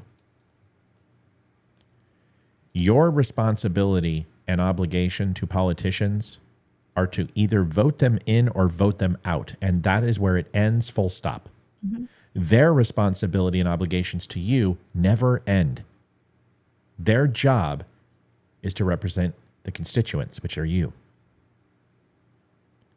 So when you go ahead and give up all of your voice and all of your passion for one person, you're asking for failure. You're asking for disappointment. I know this because I've had candidates I ran for and worked with, and I was disappointed by them. Do not put all your stock into one person, because one person can't change this. Until we cancel Citizen United, until we actually stop corporations from dumping money, political action committees and special interest groups from buying politicians, nothing's going to change, because what you're doing is you're putting the 7 deadly sins in people's hands who embrace sin and asking them to make the right choice. And men inherently do not make the right choice, especially when power is involved. So until money and greed are out of politics, until sloth is removed from their work ethic, until gluttony is no longer a priority, men will continue to sin and do what they will to gain power. So please don't put all your eggs on one basket. Look at people inherently of who you want to have a conversation with. This is what I do when I hire a new person for work, is I look at them and I look at their resume. I don't look where they worked. I don't give a shit. My resume is freaking impressive as hell. I want someone to look at it and say, this is curious. I want to find out one more thing. So I'm going to invite that person for a conversation, and I'm going to ask them that question. If you can't do that with your candidate, then they don't get your vote. Nikki Haley is an interesting candidate. She makes me want to ask her more questions. Tulsi Gabbard is not. And I can read everything I want about her based upon her platform, and it is not a good one. Vivek Ramaswamy interested me, and now I'm done because I've asked the questions and I got the answers, and now I'm like, Donald Trump interests me. So I would ask you to do the same. I would ask you to look at candidates. And Ron DeSantis interests me. If the guy could pull the stick out of his ass, has all the right answers, and couldn't deliver a frickin' train on time. He's not very good at delivery. Oh. He's not very good. I got blah, blah, blah, blah, Florida. Yeah. That's Ron DeSantis. All right, everybody, that's all I got. Folks, do me a favor. Stop by the Don't Unfriend Me show. I'm going to have a show released tomorrow. I've already cut it, and it has to do with the Donald Trump mugshot and comparing figures like Rosa Parks and Gandhi and Martin Luther King, and how am I going to compare those to Donald Trump? I'm going to go ahead and do that for you. And then I'm also going to talk about the Democrats who ultimately talked about stolen election and deserve their own mug shots and don't have one. That show will be out tomorrow morning. I will have it cut for you. I didn't have a chance to do it for tonight. My name is Matthew Spear. Good night. I'll turn it over to Olivia to say good night to you, and then Amy, and then we're going to pop smoke. Night, y'all. Yeah. Olivia's like, I want the weekend. That's it. Everyone's like, yep, that's it. We're out of here. Is that all you got, Amy? Really? Yeah. Okay. Good night, everybody. Me? God All bless. tired. See you next week. Night. I'll see you Yeah. tomorrow with a Give me new 1 show. minute. Good night, everybody. Thanks. Bye. Good night. Bye, guys. I'm David Boreanaz with the See ya. Cast SEAL team, and we have an important message for returning vets. We want you to know if you're struggling to cope, there's help and it's just a phone call away. The Veterans Crisis Line is staffed with experienced professionals who know your struggles. There's no greater sacrifice in service to our country. We're able to enjoy our freedoms because of it. Your service is important. You are important. For vets and their families, the Veterans Crisis Line is here to help 24 hours a day. Please call. I need water. Thanks, baby.